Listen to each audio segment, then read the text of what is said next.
Your sound does not seem to be coming through, Stan. How's Stan that? will be hosting tonight. How's that? Is that better? Better. Okay, got a new microphone here. So, Liverpool nil, Arsenal nil. First leg of the Carabao Cup, and my two guests. Obviously, I've got Ray, the usual host, sat next to me. He's going to be answering some questions tonight. And down below, we've got Tony, who's out and about in the old motor. What are you driving there, Tony? Uh, Ford Mustang. Is it an automatic? Yep. Gonna say, man, you'd have trouble with that clutch, wouldn't you? Yeah, I'd have problems with a clutch car though. So big hello to everyone that's joined us in the chat. Noah's in there. Rudy Sarkar and the Urban Ghost has joined us, and also Icon Class One. Yep. So That is my brother-in-law, Stan. So he's coming all the way from Ireland. It better not be my nephew and my niece. Better be asleep at this point in time. But yeah. So just one thing on that. Going into this one, I was a little bit nervous because obviously we're really short on players that we can field. A lot of people are hoping that Xhaka would return to the team, and I'm sure that we're going to focus a little bit more on Granit Xhaka as we go along. So first of all, just looking at the lineup, Tony, when you saw the lineup, was it what you expected, or was you expecting something a little bit different? I know that you sometimes favour a three at the back, right? Yeah, it was. To me, it was a stronger starting 11 than I expected. I expected some new players coming in, especially with the COVID cases and whatever. But got a full strength squad. Liverpool had a pretty much full strength squad. Kind of surprised me. Was there anything that you would have done different with the lineup? I mean, we saw Cedric starting ahead of Chambers. Would you have gone with that? I would have went with Chambers instead of Cedric, but I probably would have went with a back three tonight, something different. What about yourself, Ray? When you saw the lineup, was there anything there that surprised you? I mean, I was fearing that the reports of Kolasinac seen training in the midfield area were going to come to fruition. So I'm glad that we didn't see that. Yeah, definitely, Stan.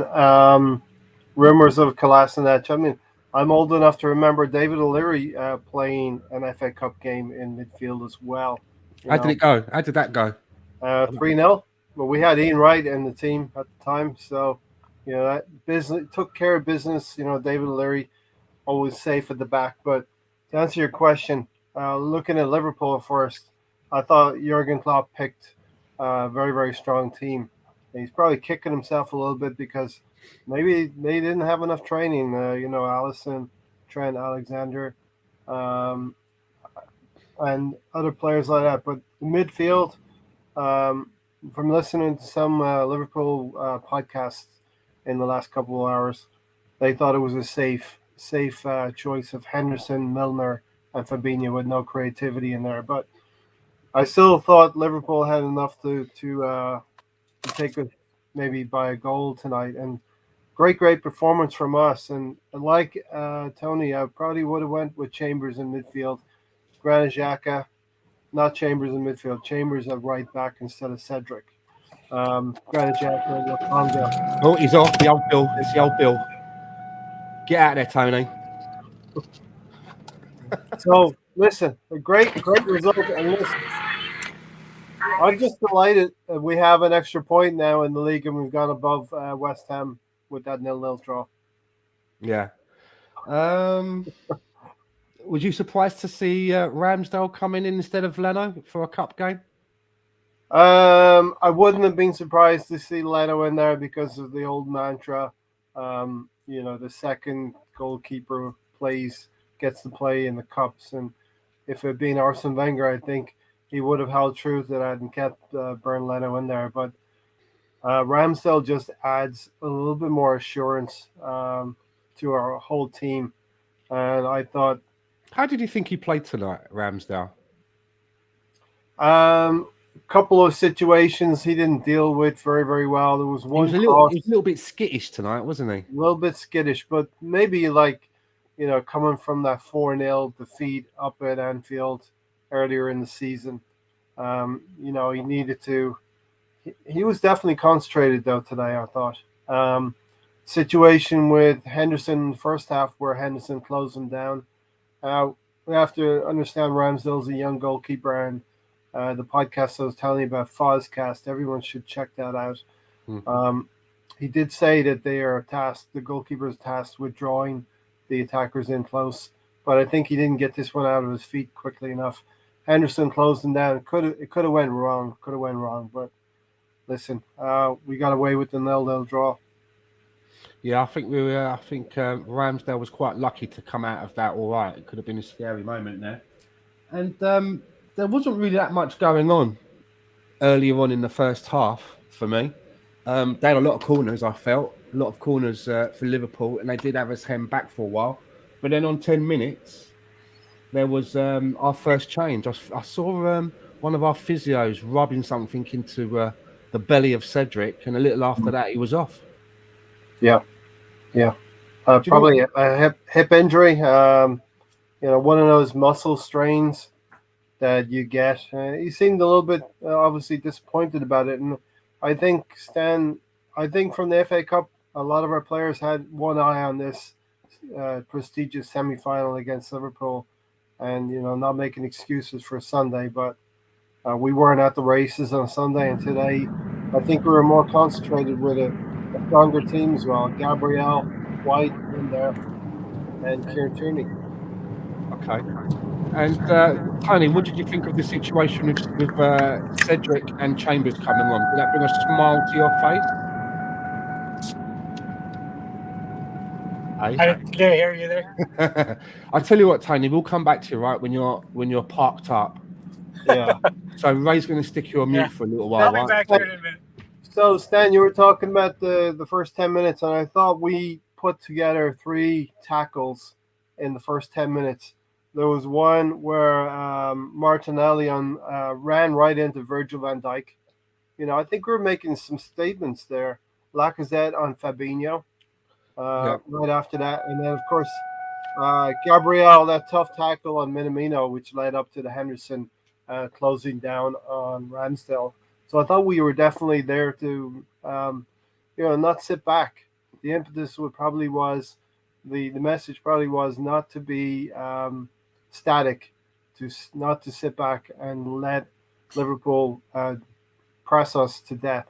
So I thought we did quite a good job there, letting those players know we were around. See, I've got on my notes here at 11 minutes, I've got looking shaky, Ramsdale. And then I've got Ben White, OG, next to it. Yeah.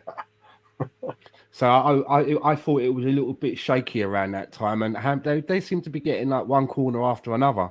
And I was a little bit concerned that we weren't going to be able to hold out. And I put here in 14 minutes, conceding far too many corners. Yeah, I did the same thing. 15 minutes, Liverpool pushing, but they don't actually have any guile in midfield. So this was the situation. They've got a workman-like midfield in Henderson, Milner, and Fabinho. Fabinho is there basically to clean up things and protect the back four. So you're relying on Henderson and Milner to be that creativity, and I don't think they are not able to supply. Liverpool, as Mr. Tom said here, without Salah and Mane, are just good, but not great, Yeah. We were able to get around them. But then the next thing that I wrote down on my notepad was at 25 minutes, and I just wrote one word, and that was just bollocks. It's the only word I could find. I mean, Granit Xhaka, I don't know what more there is to say about Granit Xhaka. He seems to be a player that really splits our fan base. I saw again, there are a lot of people out there defending Xhaka, saying that it shouldn't have been a red card.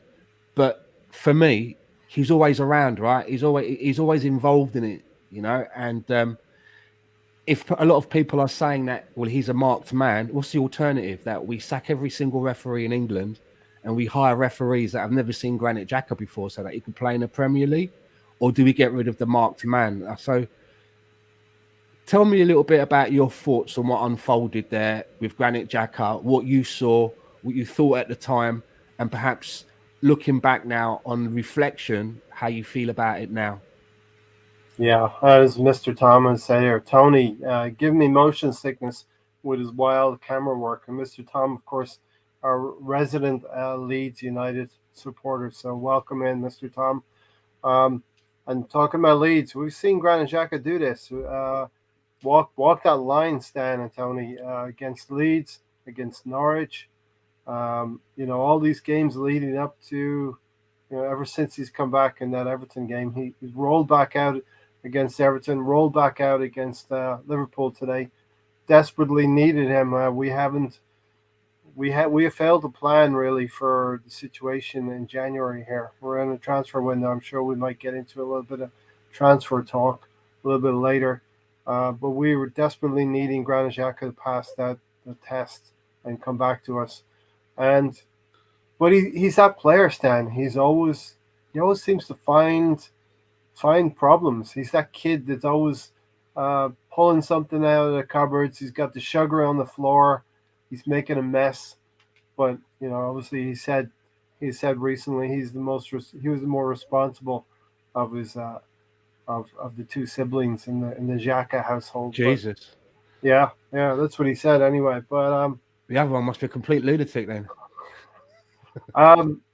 The move that led up to this incident reminded me a little bit of Tottenham, and we're going to be talking about Tottenham probably a little bit later as well with the North London Derby. But remember last year, the North London Derby, where Bellerin goes herring up into the Tottenham box and cross the ball in. The ball comes back and transitions on us very, very quickly. Well, that was Saka. He passed the ball into the box. Eddie Nketiah didn't get on the end of it. We got transition. The ball comes out to Robertson. And Robertson sees not one, but two of our defenders ahead of Xhaka. And Xhaka is that person who's tasked with covering Kieran Tierney in this weird tactical thing that everyone knows we do now with Granit Xhaka. He covers Kieran Tierney, right? Yeah. Fine. Almost every goal I remember us conceding from the left-hand side has got Xhaka being a ball, put over his head. He just seems to always get caught up in a foot race with someone that he's never going to win. Yeah. Well, not only have you got Tierney, which is Sorry, I can't hear you, mate. Over the engine. I can't hear you, mate. Just going to mute him for a little bit till he gets sorted. Not only do they have Tierney, he shakes the feds. And I think Riddy said, Tony, you driving to Colorado to get the Vlahovic funds from Stan. Yeah, nice one. Only I wish. So Tierney's that player, right? He hears up the left. We like what he gives us going forward, but I don't know how Gabriel got caught out of position. And Granit Xhaka he's looking at the ball. He sees the ball perfectly, and he's going to intercept the ball. But one thing you forget, Stan, is you have to actually care about your opponent. You have to actually care for their welfare. I don't know why I didn't even try to head it. Yeah, he must have lost it in the floodlights. You know the way a ball goes up in the air and you lost it in the floodlights. He's running back. He's out of position. He's trying to get to the pitch of the ball, and Jota is right there to meet it. Jota is able to perfectly meet it on his chest, and that's where Xhaka meets Jota's chest. Yeah. So was it a red card for you or a yellow card? Or what's your thoughts on it? Unquestionably, it's a red card. You're not even looking where your opponent is. You're kicking out, and it's a reckless and dangerous tackle on Jota, Diego Jota. So where do we go? So now that you've had a chance to reflect on it, you still feel exactly the same way? I mean, I was furious at the time. I really was, because for me, it just seems like the amount of points that we seem to be losing because of him, or potentially have lost because of him, it just outweighs any other good things that people say that he might be able to give us. And I don't know how, as a manager now, that you can go and continue to trust him, because it's like running around with a grenade that hasn't got the pin in. If you slip and your hand comes off the handle bit, it's just going to go off. And it always feels like that's what's happening when he's on the pitch. He's running around without the pin. It's like you have the grenade in your hand, if you pull the pin, and if you release your hand, it's going to go off. And at any moment, Granit Xhaka can do that. Reddy says something interesting here, Stan. We would have lost with 11 men. So interestingly, Reddy thinks that, going down to 10 men allowed us to put on a defensive show that got us till the end of the game at 0-0. Istanbul said, "Hi, Reddy, what did you make of Iconoclast? Seems to have a point." That's my brother-in-law. It done us a favor, oddly enough. We wasn't outnumbered in the midfield. I mean, there were 3 players in the lineup that I would have changed if I could, and those 3 players were all of the 3 players that, for whatever reason, left the field of play, and that was Cedric, Granit Xhaka, and Eddie Nketiah. Cedric through injury. Granit Xhaka through the sending off, and Eddie Nketiah as a strategic move from the sending off, having to take off an attacking player. And what I like to see as well is that when we go down to 10 men, is that we don't fold and collapse and give up the ghost. We galvanized, we slotted in an extra defender, and it did kind of remind me a little bit of, by the end of it, it was like an old school George Graham performance. It had that really compact defense about it, Well, you love to see a little bit of that as well, Stan. And a lot of Arsenal fans have been looking at this month in particular. Okay, started off January 1st, Manchester City, a great performance. I don't think anyone can complain about the performance, and I think we're looking at the performance of that game more than the result. Obviously, we were unlucky not to get more than a loss there. We should have got a point at least. Again, that's another sending off, and that was Gabriel. Okay. And we saw Gabriel and Xhaka getting together, remonstrating with the referee on that sending off. But then a few days later, and this whole Carabao Cup semi-final is going to be bookended by Klopp and what Liverpool did with the false positives or whatever you call them last week. So we go to Nottingham Forest and we put in a horrible, insipid, boring display. But tonight, we put in a sterling defensive display. Not a great game of football, but we didn't come to entertain Liverpool and let them score 3 or 4 goals on us. We came to be solid, and we came to get a result. And when we went down to 10 men, I mean, the best we could do is get out of there with a draw. So I'm very, very happy with the display. How about you? Well, the stats showed that we had a possession of 22%. And as I understand it, I think the lowest possession a team has had in the Premier League is 18%. So it just goes to show you how little of the ball that we had, but we were able to keep them out, be compact, and be clever when we did have the ball.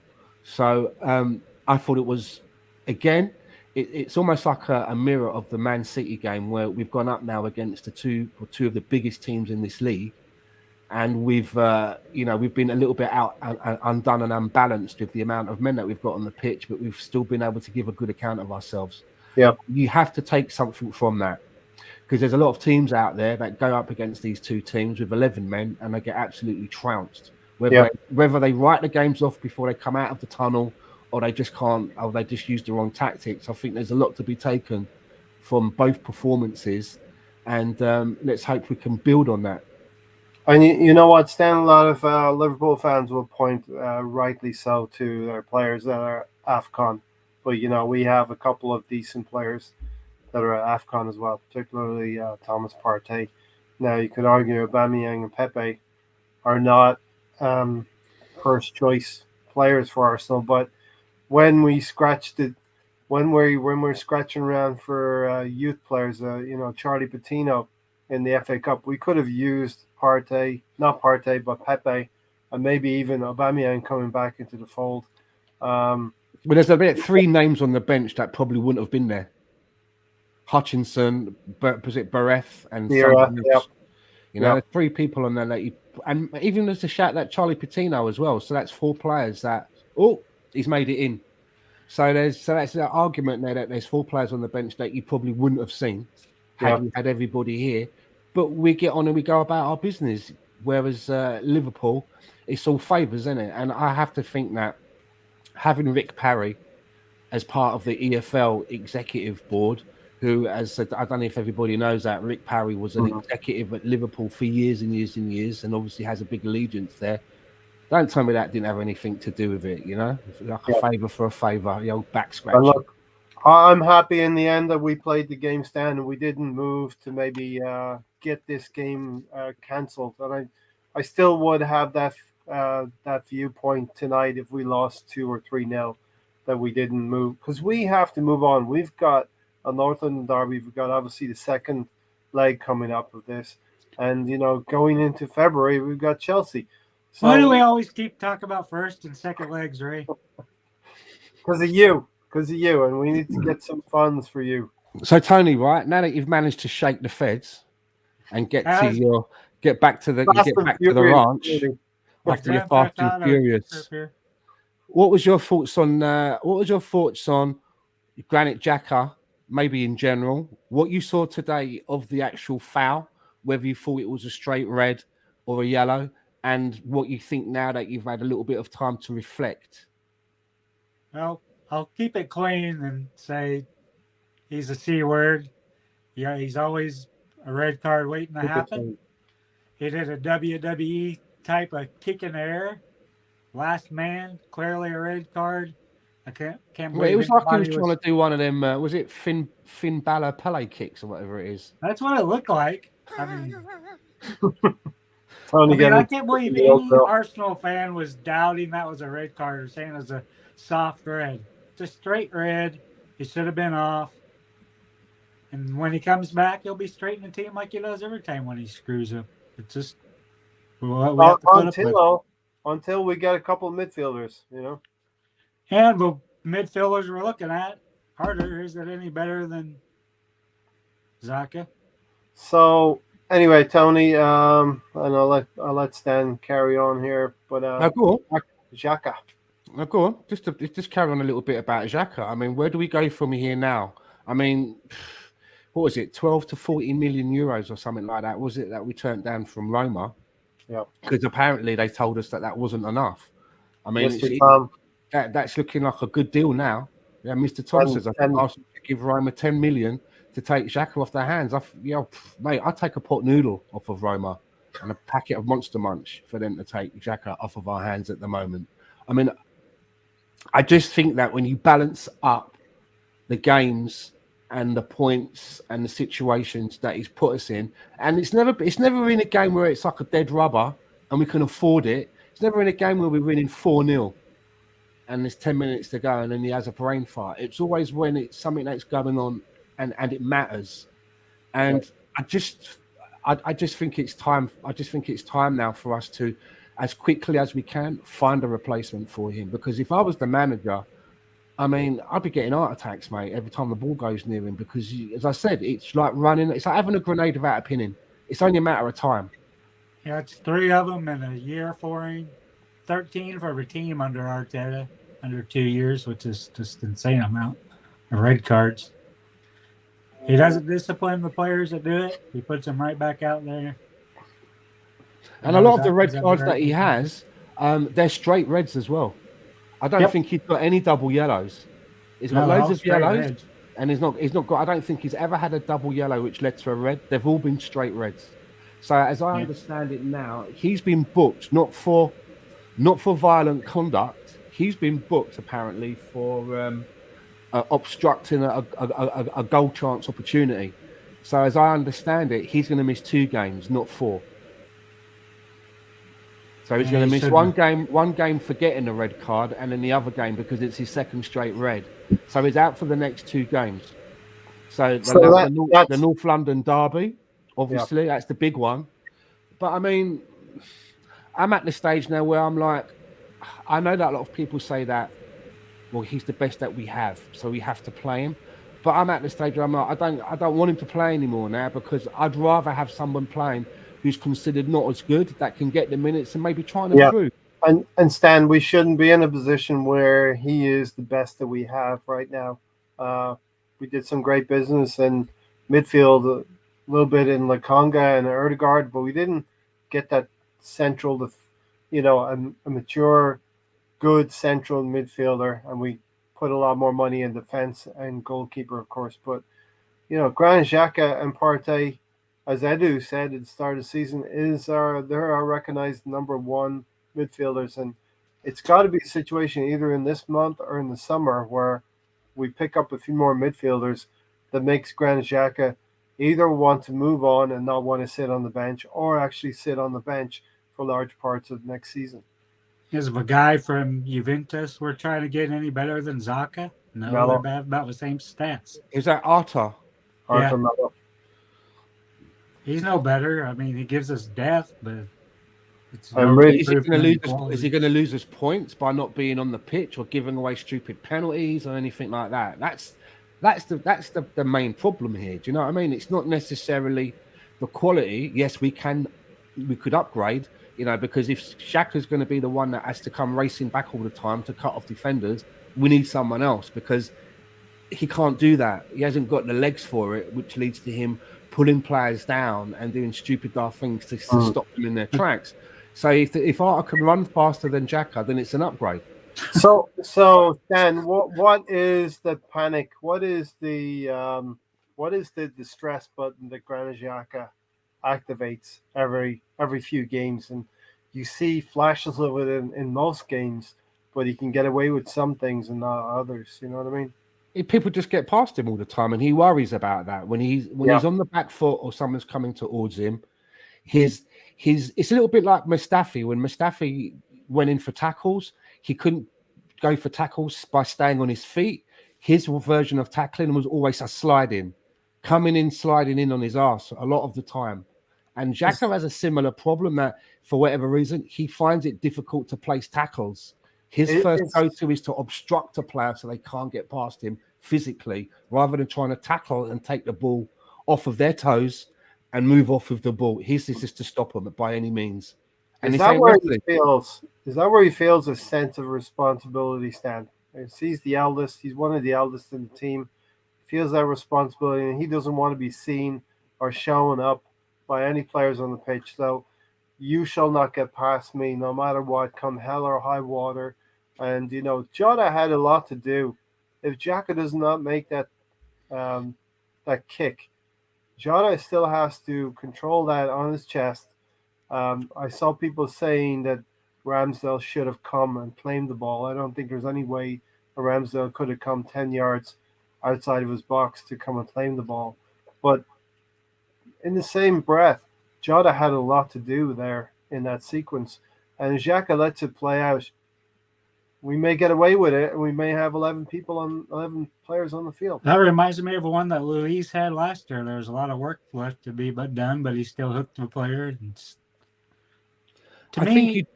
Go on, sorry, Tony. To me, where the hell was Gabriel? Because I seen him way up the pitch, like 3 players ahead of Zaka. Why was Zaka ever that deep to begin with? When you were getting funds for Stan there to fund the Vlahovic transfer window this month, we were talking about that. Gabriel gets caught almost equal with Tierney, and Tierney's the one who's supposed to be harrying up the left-hand side, and Xhaka is supposed to be covering the left back spot. Now he's covering the left center back spot, and this is where he's lost. He's lost his head. He's kicked out, and referee has no choice but to send him off. I don't think it's a soft sending off. I think it's warranted. I think most referees would have sent him off in that situation. We're leaving ourselves open all of the time when sometimes we go up in the attack. We have everybody up there. There's no cover at the back, and we seem to be very susceptible of that ball popping out over the top. Yep. And then it's Granit Xhaka that's the one there to try and mop up. And I think that he knows what his limitations are, and he knows that one of his limitations is tackling and getting the ball. And so his go-to is to be a bit more physical about it. And the thing is, he just doesn't get away with it, and it's costing us. And it's been happening for so long now that I'm sure that I mean, I'm sure that he must have been spoken to about it. I'm sure that he understands that his teammates must get pissed off about it. He knows the fans get pissed off about it because they fucking hound him on Instagram and that and tell him. So he has to be aware of it. Do you know what I mean? He's aware of what the problem is, but there doesn't seem to be any willingness to try and improve upon that part of the game. It's instruction. It's instruction as well, Stan. It's Arteta telling Granit Xhaka, this is what you're going to do when Kieran Tierney goes forward. We've had left backs before. We've had Ashley Cole. We've had all of these left backs, even going back to Nigel Winterburn and Kenny Sampson. They didn't have any problems defending. I know the game has evolved where we want fullbacks to be offensive, attacking pieces on the board, but Granit Xhaka dropping in there is not the long-term solution. No. Not a long-term solution. Mr. Tom said the sending off forced Arsenal to tighten up against a team that didn't have its usual weapons to punish. A great result for the Gunners. Yeah, I mean, there wasn't really that much left in the game after that happened. It was just a case of us keeping compact and damage limitation, which I thought that we did very, very well. But when that final whistle blew and it was 0-0, I was like, shit, we're still in this, and we go back home now. There is a good chance that we might be able to get something out of this. And if we get Chelsea in the final, I'm confident. We seem to do well against them. Yeah. I was saying earlier, I think it was to Anthony, Republic of Arsenal, Anthony, that blimey, we got to get past Liverpool. We got to get past Chelsea.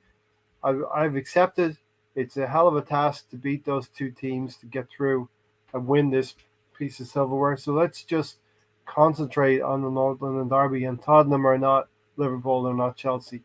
But listen, we get a 0-0 draw. We're going to come back to the Emirates now, and it's game on. Stan, where do you put our chances? Is it a 50-50? Is it a 60-40 to Liverpool? Our record at home is pretty good. Oh, you mean in the next leg? Yeah, in the next leg. It really does. It really does sort of like fall on who we come out with standing and with no niggles or anything after the weekend. If we get through the weekend all intact, I believe a lot of the players that are out, Tomiyasu and maybe ESR, are back in the fold. I'm not sure about Odegaard. What's the deal with Odegaard? Did he catch the big C? Yep. Then that means he could be away for a little bit longer then, right? Because you have to go through a period of isolation or whatever. So it really does depend on who we can field. Because as I've always said now, a lot of people say that we seem to have a really good first 11. I actually think that we've got a first 9. There's two spaces in our first 11 that I could easily swap out for somebody else. But we still seem to be doing well with that first 9. Some of them are injured now. Some of them are away at AFCON. And we don't seem to have anything in the reserves. That's the problem. We're basically going out there being held together with gaffer tape. Yeah. Tonight, what was your confidence? I'll go to Tony and Stan. You take over after this, right? You're the host, so you take over, Stan. You're doing a great job. Tony, Erdegaard at Middlesbrough Row, injuries out. I didn't have a lot of confidence tonight. Our creative midfielder is gone. What was your feeling? Yeah, like I said, when I seen that Odegaard was out, Smith Rowe was out, it's like, who the fuck's gonna be in the midfield? What's this lineup that I look at? Ended up being a lot stronger than I thought it ended up looking like. And I think we would have had a better chance if we went with a single pivot. Got rid of Zaka out of there because he just slows things down. I don't know why Arteta keeps going with him. He just kills our pace and tempo. You get Odegaard, you get Smith Rowe, you get the attack going. You have Lacazette dropping back, basically being an extra midfielder. Yeah. Which sacrifices our attack, but Saka was still getting up there. Would have liked to see Martinelli get a little bit more involved, but other than that, The thing about let's get a couple of comments in here. I love Arsenal fans, says Mr. Tom. So accepting of any nonsense. And then Stefan says, no nonsense, bullshit, or any kind of insolent rhetoric is allowed on any Arsenal channel. Well, we allow it. We allow it, don't we? Uh, Just a little here and Lumber there. Camp says he's sorry, but Xhaka can do one. No more excuses. I think that time is coming pretty soon, Lumber Camp, because if we're in a fight to get top four next year, we have to be in a fight to challenge for the league. And with Granit Xhaka, we are not going to challenge for the league. I think libraries might do better if they sold We're not chicken. going to do it this season unless we try to get some players in the midfield, which we're not looking at good enough ones. Best thing I can see now is either trying White or Chambers up there in the midfield next to Zombie, because the players we're looking at just not good enough. Our genius manager extended Granit Xhaka's contract to 2024 with the option of another year. Strap yourselves in, lads, because you know he won't be dropped. Stan, Well, when does his contract go to? 2024, according to Lumber Camp. But is that not to protect his value? If we will, in order to do that, you've got to start making the. Don't get me started on the numbers, right? Ray. You know, he's got to start engineering moves to get him out while you still can. There's no point in letting it get to a situation where he's got a year to run and he's back in the driving seat. Or he's coming into us like Kolasinac and saying, "Oh, I want to go to this club, but they don't want to give you any money for me. Could you just rip up my contract?" Because that becomes a fashion now at Arsenal as well, where we just tear up contracts and let players just walk away. You know, as I mentioned before, we could have had money. We could have had money for Xhaka, and whether you think it wasn't enough or whatever, personally, I would have taken the money, added to it, but then at that time, Arsenal would have been forced to make a move to replace him. And they didn't want to do that. It was just very convenient. What's the difference between 16 and 18 million euros? It's not that much. It was. We'd come to the end of the summer, Stan, and I'm not making excuses. Come to the end of the summer, we got 6 in. I understand it's quite difficult even to do 6 in the summer, and whether it was probably very convenient. Mr. Mourinho jerked us around a little bit. And we facilitated. And Mourinho wants him this summer. He's already admitted he still wants him. Yeah. Come get him. Yeah, and we facilitated him with Ainsley Maitland-Niles. You know, that was probably a deal that was already done before Sunday. But, you know, we haven't looked out for ourselves. We haven't taken care of midfield. And it's an area. They can have a 2-for-1 special. Just give them both of them. Ready as Riley, our traveling support outsang the Scousers tonight in the Anfield Library.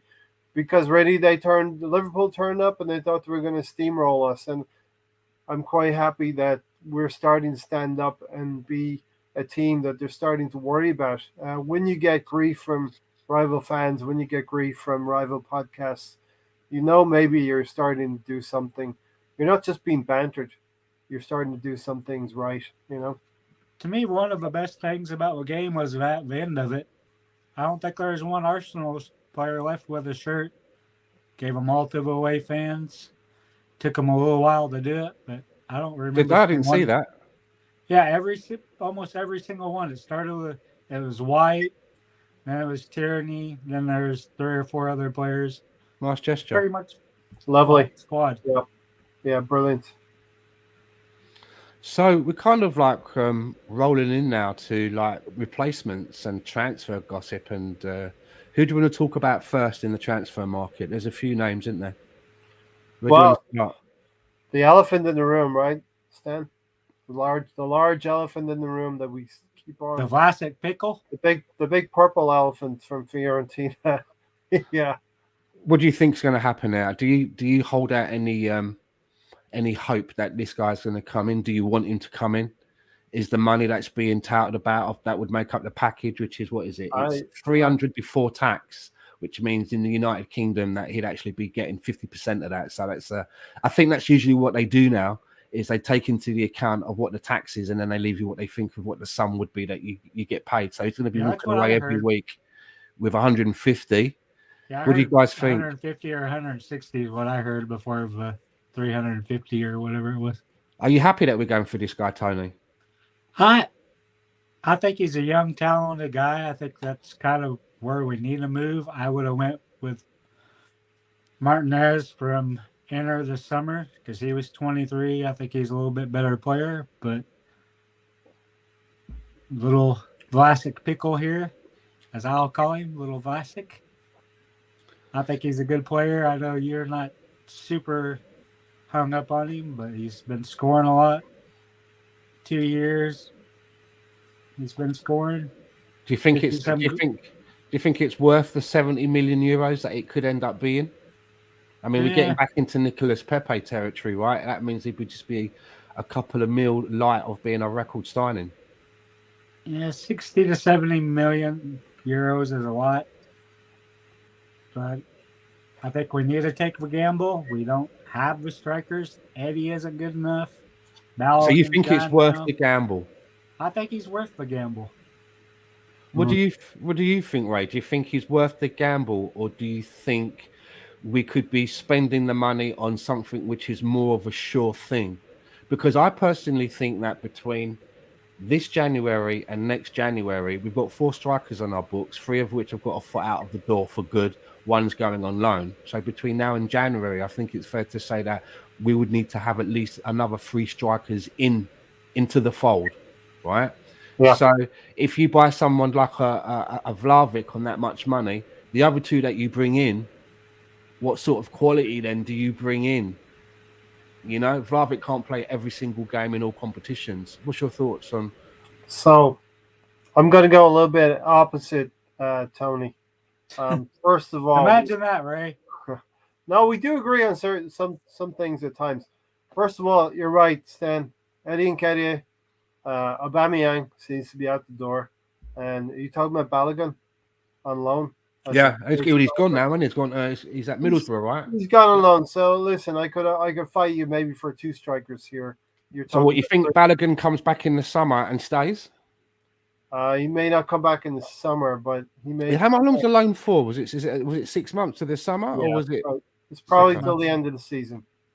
See how it goes up He there. should have been loaned last year. We totally wasted him last season. It's just ridiculous.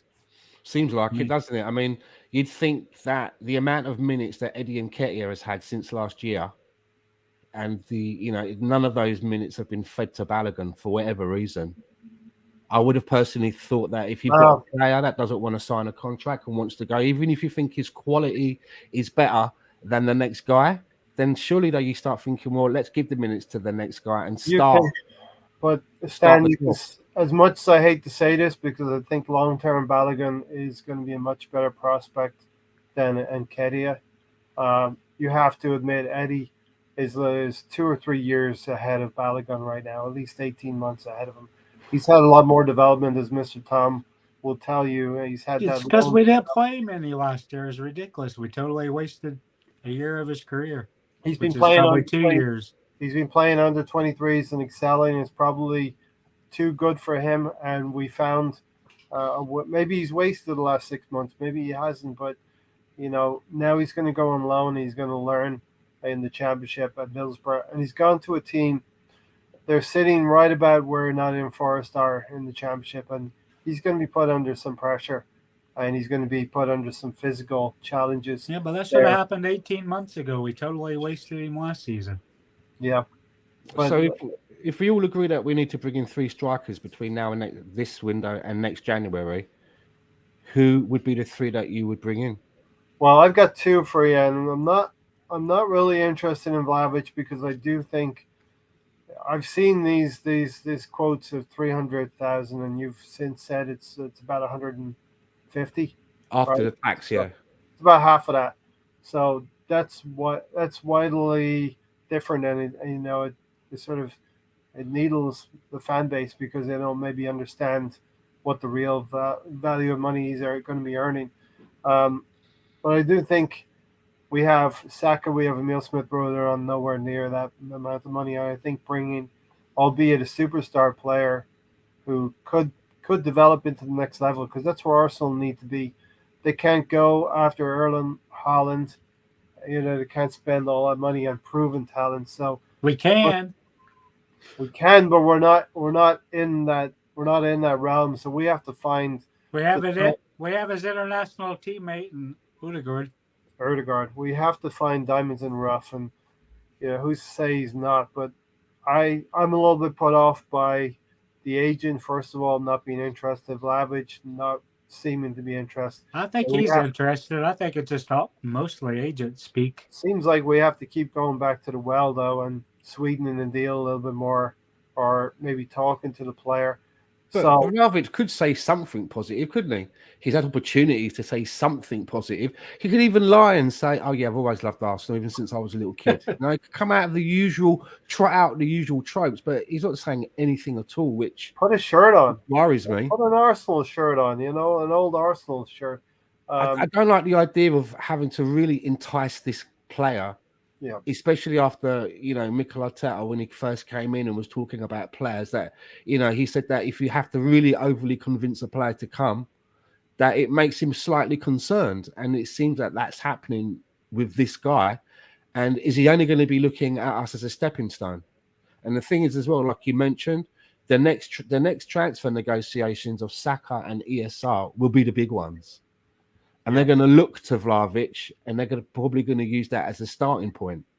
Because even though he still gets 150 in his pocket, he's still being paid 300 grand, right, to make up the tax. So it puts us into a realm.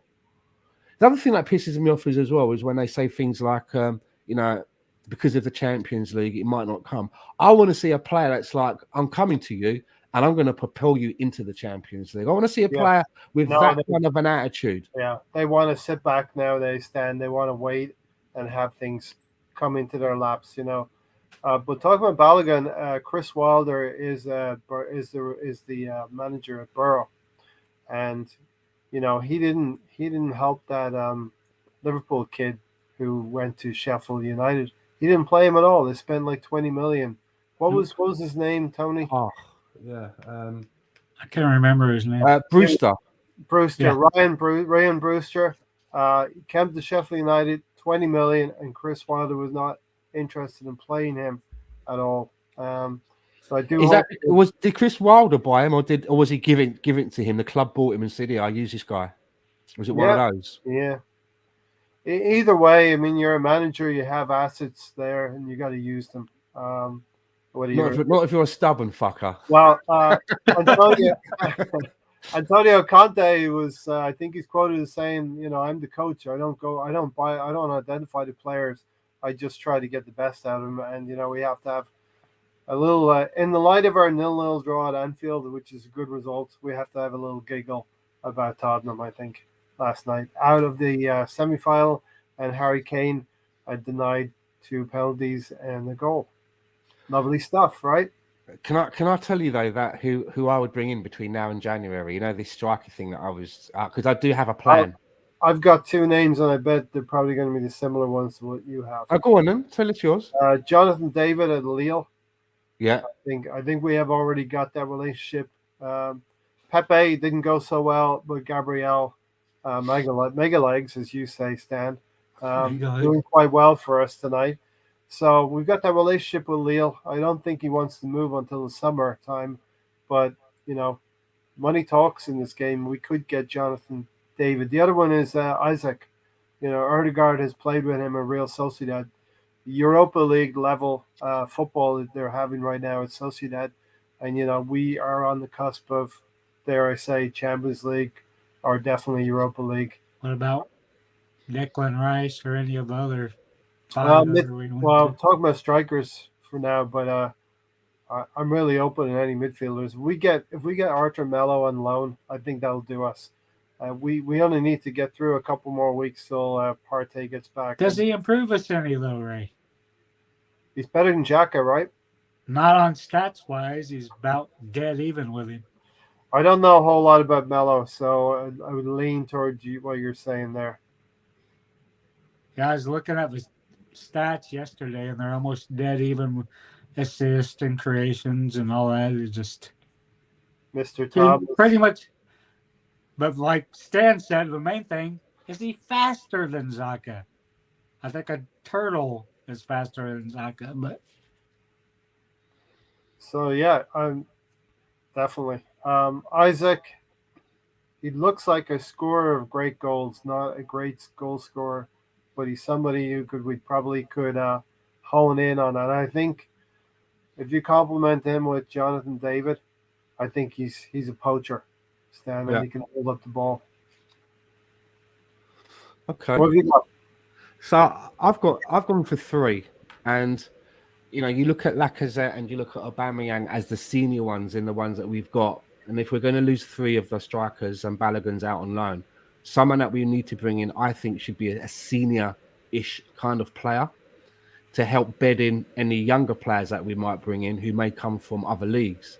So I've mentioned this before, and the senior player that I'd like to bring in would be Raul Jimenez from Wolves.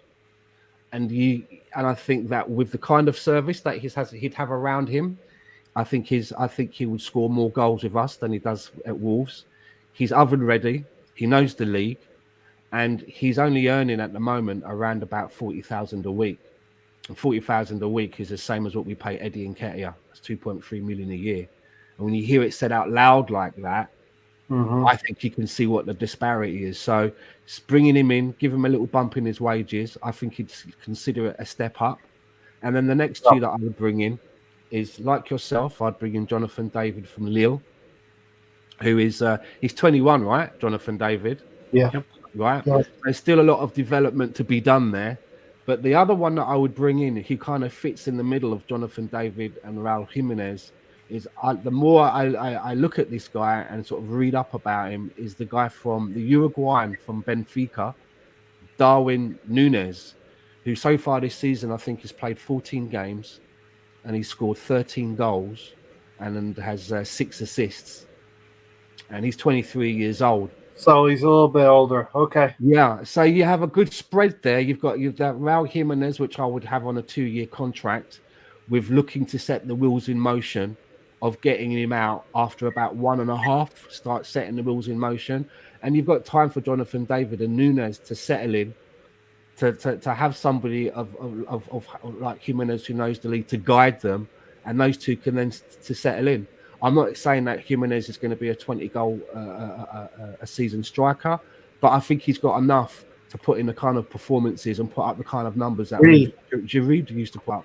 Yeah, we don't need it. We don't actually. Well, it'd be great if we had a 20 goal a season. We don't need one, though. We don't need one because we're getting goals coming in from midfield, right, Tony? You're getting Saka, Finally. Martinelli, Emile Smith-Rowe. I don't want Emile Smith-Rowe to stop scoring now. Right? You see players who go on these hot streaks. He's scored. Ramsey, remember that season with Ramsey when he scored 16? Yeah. So you're looking at Emile Smith-Rowe. He's on about 10 goals so far this season. You obviously double that because we're halfway through the season. You think, well, if he gets something like 17, 18 goals, woo, kind of never works out like that. A hot streak is a hot streak because you're talking about Lampard numbers, right? Do you know what I mean? Yeah. It could be something else. I have a midfielder that can put up something like 15 to 17, 18 goals a season. That's just gold. Yeah. And look back 2 seasons ago. We got 1 goal from a midfield. 1 goal. Well, so far this season, we've had 1 striker out of the strikers that we have score in an away game. And that was Lacazette scored a penalty, not even open play, a penalty at Norwich. None of our strikers have scored away from home yet. And that was a stat that I heard a few days ago, and I found that quite startling. Yeah, our away form's been atrocious for our strikers and for our team as a whole. We haven't done much. What's a Wally cap? It's a woolly cap. It keeps your head warm, right? Beanie. Yeah, that is the Jimenez that was involved with David Luiz, unfortunately, and we're happy that he has recovered. It's a good shout. Jimenez, he's about the same age as Lacazette. Yeah. May score a few more goals and maybe a little bit more effective, and is probably just as good at bringing other players into the fold. And he could always play in a 2 with one of the other 2 that I've mentioned as well. It doesn't always have to be one sole striker on the pitch. Now, I will agree with him on this. I think the age might just preclude him a little bit, Stan. But See, this good is the He's stuff. thing, right? he's too old. Players don't go to bed right on the last day of their 29th year. Wake up in the morning at 30 I years lose old all the and powers. they have to fucking travel around on a fucking mobility scooter and Zimmer frames. It don't work like that. You can get a few more years out of them if you use them right. But as I say, Uber did. I'm What not about saying a boomerang? we give him a 5-year contract. We'd be prudent about it. Yeah, Mr. Tom said 30 isn't too old anymore. I remember Arsene Wenger used to have this rule: you only get like one more year after you hit. It's like Yeah, 1 year. Logan's run. Yeah. You remember Logan's run? You're 30. You have to get out of death. Yeah, Get out of death. you get chased down by the Sandman. Fucking, you got fucking Raul Jimenez trying to find sanctuary. That's where he's wearing that hat to be not detected. A little bit of aluminum foil in there. Logan's run. Good shout, mate. Good shout. That's old Yeah, school. but listen, Reddy, I agree with you. That's why we have podcasts. We're not going to go yes all the time. We're going to disagree on certain things. I still think we fucked up by not going for Martinez this summer from Inter. I think he'd have been perfect for us. Lautaro. Yep. Lautaro All Martinez. Wolves won't sell him. A Premier League club, I think. Yeah, it's difficult to. And Stan, do you think it's easy? Tony thinks it's going to be. Not that it's easy, Tony, but you think it's not to quote you as well, but you think the players will move in this window, right, I Tony? think they will. You got a World Cup coming up in, like I said, 9 months. It comes up in November. So right when the window ends, you got 9 months to. I There'll just be think it, players that want game time, want to prove themselves. So I think you can get more high quality players than most people think we can get. And to me, we're definitely to spend 50 to 60 million for a striker. We got 5 or 6 we can easily quote that we're after right now. I think we're definitely to get a striker.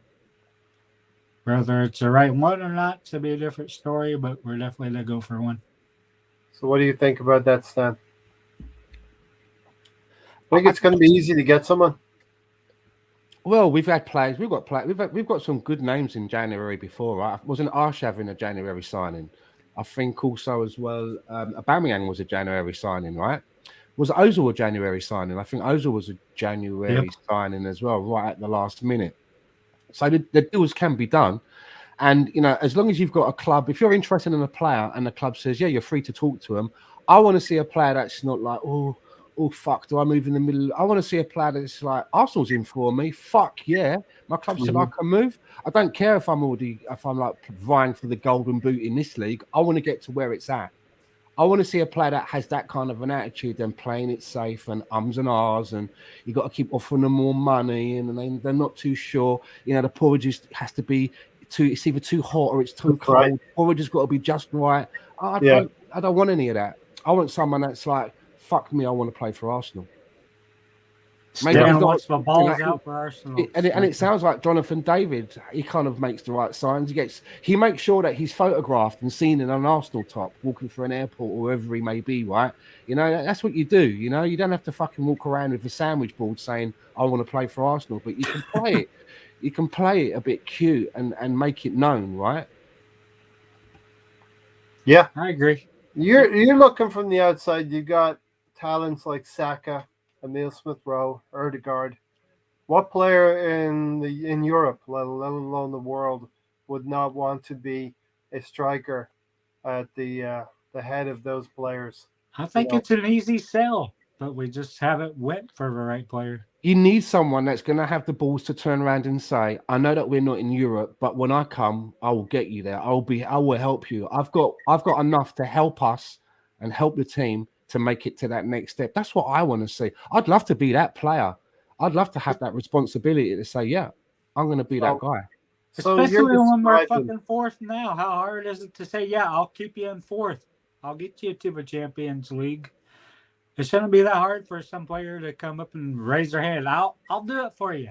Already says the Chelsea fan living next door told me yesterday they want to sell Lukaku this summer.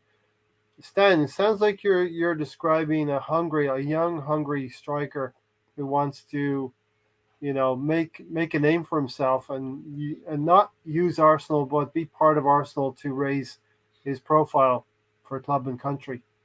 I don't mind if he's going to use it to raise his profile, and that means by scoring loads of goals. Mm-hmm. That I don't mind that. What I don't want is like an Oscar, for example, coming back from China and coming to Arsenal and just putting his feet up. I don't want a Willian. I don't want that kind of a move. So, I mean, if you look at some of the midfielders that we've been linked with, the one that does tickle my fancy is Yuri Tielemans from Leicester, because I've got a better sense of what it is that I'm getting. It seems that that he's put his time in there at Leicester. He hasn't looked out of place. He's one of them players that when you get a FIFA and you do your career mode and you go online and you think, okay, people put out them lists of wonder kids that are going to do really well. They're like 16. You're talking to Ray. Ray don't know nothing about FIFA, Stan. Well, I remember about 4 FIFAs I get a flavor of it. I remember about 4 FIFAs ago when I was doing that, Yuri Tielemans was one of them players. And it always makes me chuckle when you find out these young names. Lautaro Martinez was another one. You find out these names, and then you see in the real world over a couple of years, you start to see them actually emerge. They make a move to a bigger team. They start to, and it always makes me chuckle when you see like, fucking hell, the FIFA guys got it right. They said this guy was going to be a prospect, and he's actually now doing it in the real world. Yuri Tielemans was one of them for me, and I've always sort of like kept my eye on him to see whether they got it right.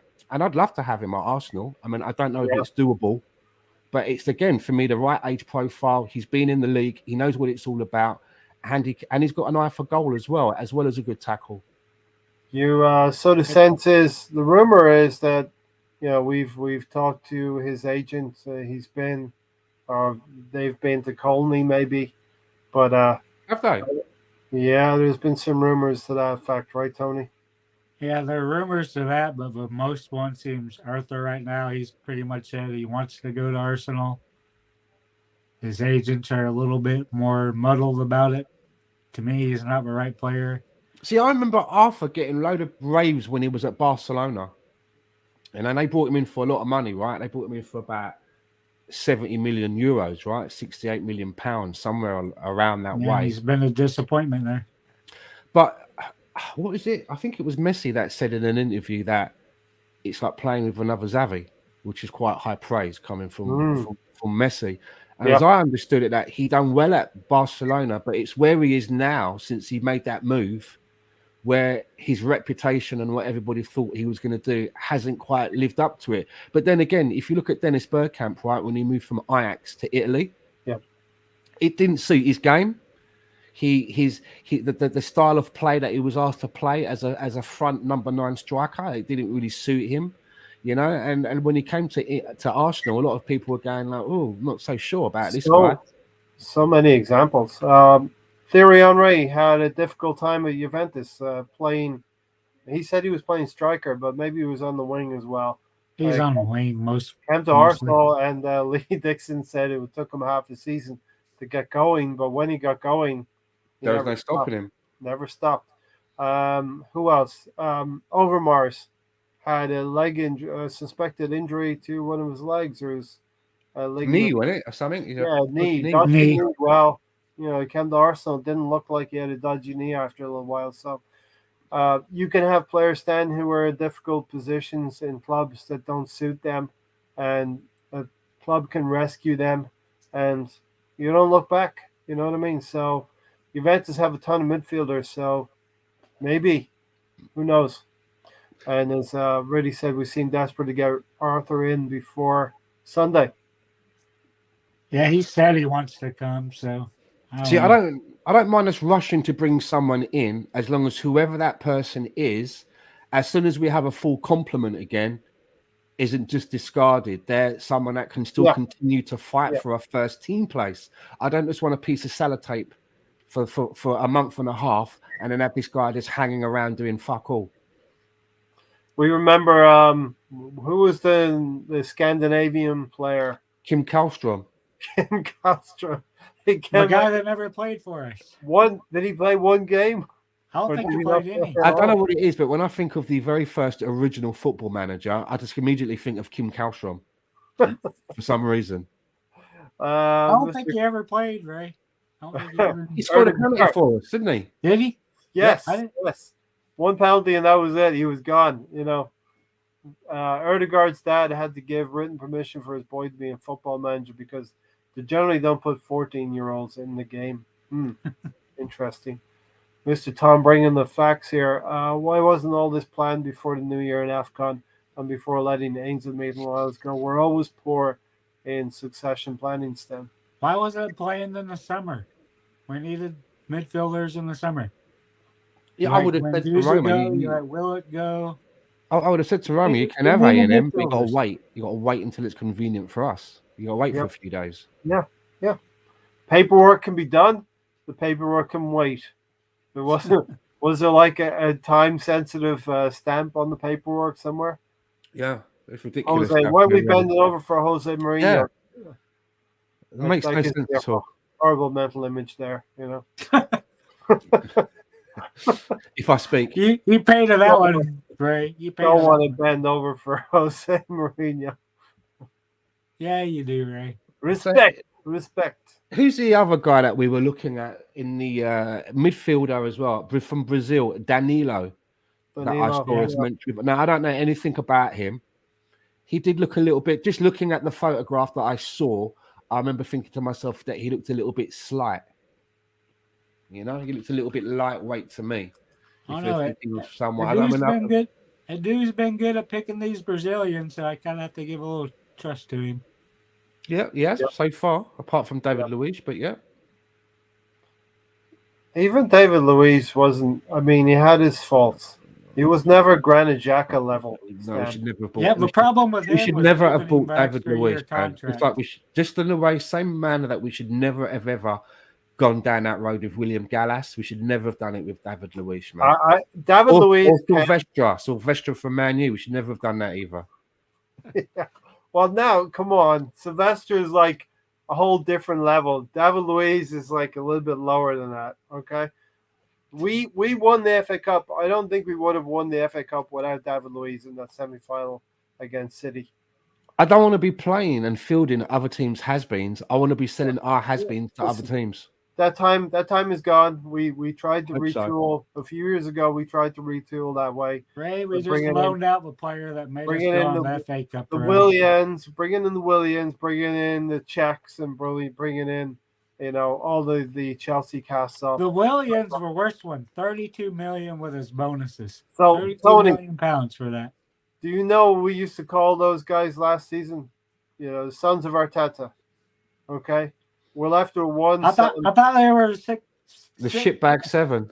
Sit back 6 or 7 or 8 or whatever the fuck. We're down to shitbag 1, and his name is Granit Xhaka. And listen, no 2. We've still got Kolasinac as well in there hanging around. I've forgotten about him. The same way I've forgotten that we lost to City because our performance was really good. But come on, Ray, you called my dog Siad. You called him Kolasinac. So are we going to mention that we actually have bought a new player? We bought a left back from West Bromwich Albion, I believe. For a young 16-year-old, a young player from there, one of their prospects. I don't know anything about him. I can't even remember the lad's name. I know it's not that. Remember we bought that Cohen Bramble? Remember that we bought a left back for 40 for 40. What happened to all the ones we bought last year? We bought 7 prospects last summer. Whatever happened to any of those guys? Cohen Bramble from the Wimbledon Wombledons. Stan, remember we were selling our players and bringing in players that got us 4th under Wenger a few years ago. Yeah, listen, I'm all for getting your signings in for the youth. It's going to help you in a few years, but we need some help now. We need some help for the weekend. And quickly, Tony, what's your thoughts on okay, we're 3 games into this January, and a lot of fans said this is make or break for Arsenal. I've been saying it since mid-November, or even probably before that, start of November. We had to win all the games against the crap teams. We did that. We had a limp into the new year. Then we needed to sign with strikers and midfielders. And so far, we've been pretty much sitting on our hands with our thumb up our asses. We got rid of Niles. I would have kept Maitland Niles. I don't know why we didn't sell him the summer or last summer, because Arteta's like, I have plans for you, but I'm not going to play you.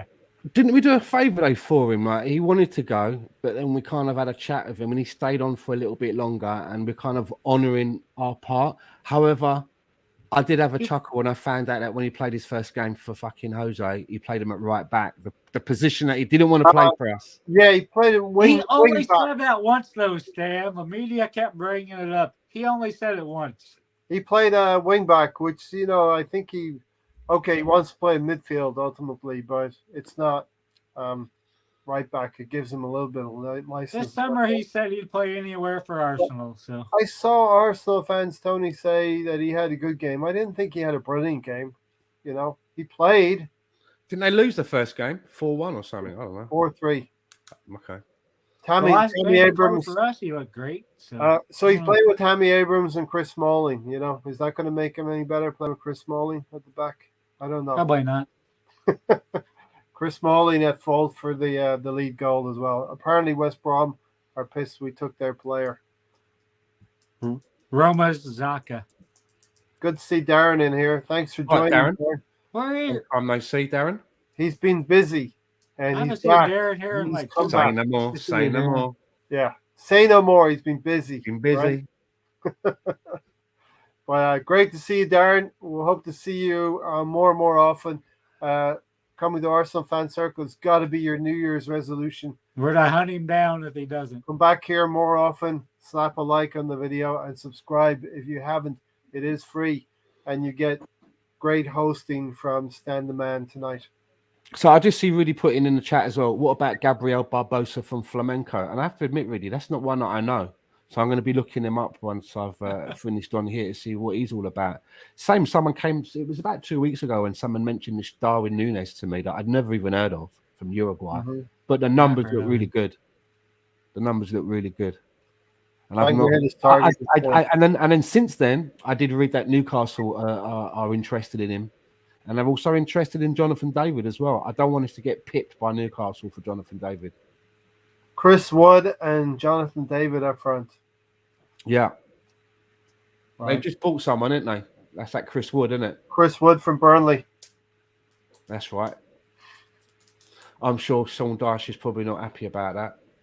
I got a lovely birthday. I think Sam Dyche has more worries than 10 days. 10 days from now 10 days from now is my birthday, and we're going to play Burnley on my birthday. So, no pressure, but I do hope that Sean Dyche dials me up. I'm sure he's going to send you. I'm sure he'll send you some sort of a birthday message. I think he's quite fond of you, by all accounts. Because I used to have red hair. I used to have lovely ginger hair like him. Did you like opal fruits? Yeah, of course. Hey, they eat opal fruits for your 51st birthday, Ray? I would love an opal fruit for my 51st. Say it softly. Are they any different than Starburst, though, Ray? Are they really any different? Stan will be able to tell, Barbosa is a football manager favourite. Reminds me of, who was the one I used to like on Football Manager? Martin Palermo. Remember Martin Palermo? Argentino, I think. Yeah. He always used to bang them in for me. And Darren, I think your partner is, I think you said, a Spurs supporter. So that's going to make for some an interesting weekend coming up. Bad company. Bad company. Yeah, look, sorry to say my partner is a Spurs fan, so nothing we won't hold that against you, Darren. I will. He might hold it against. Mine was Tevez. Leeds paid $3 million for Chris Wood. $3 million? Oh yeah, he scored 30 in a season in Championship, and we then sold him to Burnley for 16. That's a bit of tidy business. Hopefully there's a sell-on clause there, Mr. Tom. That's tidy business. And Newcastle got him for 20. I remember that, Mr. Tom. Palermo missing them 3 penalties in real life. That was one of them ones where he was good on Football Manager, but shit in real life. So is there any other business? I Tielemans, Mello, Arthur Mello in midfield. You know, I haven't heard anything. Vlahovic and maybe David. So Not heard a lot this, about Isaac. Not heard really anything we about haven't that. heard anything from Isaac. He's still part of the 5 strikers that we've been Chris linked Isaac to. is not on the radar. Hopefully, He's on the radar. I want a striker. If you can only have one, Stan, what are you going to have? Striker or midfielder? So dodgy, right? Because you know you want 3, but can you have? If you can't have a midfielder or a striker, I think a midfielder is probably more prevalent because we've actually got strikers that we can call upon. Albeit they might not be the strikers that I want, at least we've got them to make a little bit of choice. And it wouldn't surprise me if before the end of this season finishes, due to injuries or fatigue, that we have to play a match or two fielding a false 9, like maybe Martin Odegaard as playing in that position, like they do at Man City. And I hate that. I do. I really hope that's not something that is going to become a trend and become popular. You can just see our Arteta. main striker's been playing a very deep 10 role, Stan. He's almost been playing a false 8 again. Arteta's really trying to resist. He's really trying to resist doing that, though, Stan. He hasn't gone there this season. It wouldn't surprise me, though, because I just worry that Lacazette might not have the legs to go all the way. And who knows what's going to happen with Aubameyang, whether he's coming back, whether he gets sold, whether he comes back and is on the naughty step. Eddie, well, do you know what I mean? If it ain't a tap-in, then forget about it. And even then, the tap-ins seem to be a bit of a struggle. So we're kind of in a bit of a quandary. But if I had to choose, at least we've got a couple of strikers that we can fuck about with.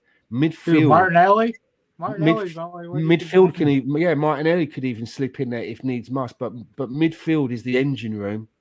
And we're light. And when we're not light, we have a lunatic running around. He's fucking getting himself red cards every 5 minutes. So I think that's a part that we really need to stabilize. Get a partnership in there that can grow, similar to what's going on at the back with Ben White and Gabriel. Can we just talk about how good Ben White was tonight? I think it was his best game. Yeah, he was very good tonight. I thought he was very good tonight, Ben White. I think that he was probably our man of the match. There was one little bit of an error that I wrote down in my notes that early on when he had a bit of a brain fart. But other than that, he made a very good account of himself today. And I think it may have been one of his best games in an Arsenal shirt for me. Yeah, he made that one fuck up about 20 minutes. Other than that, I think it was his best game.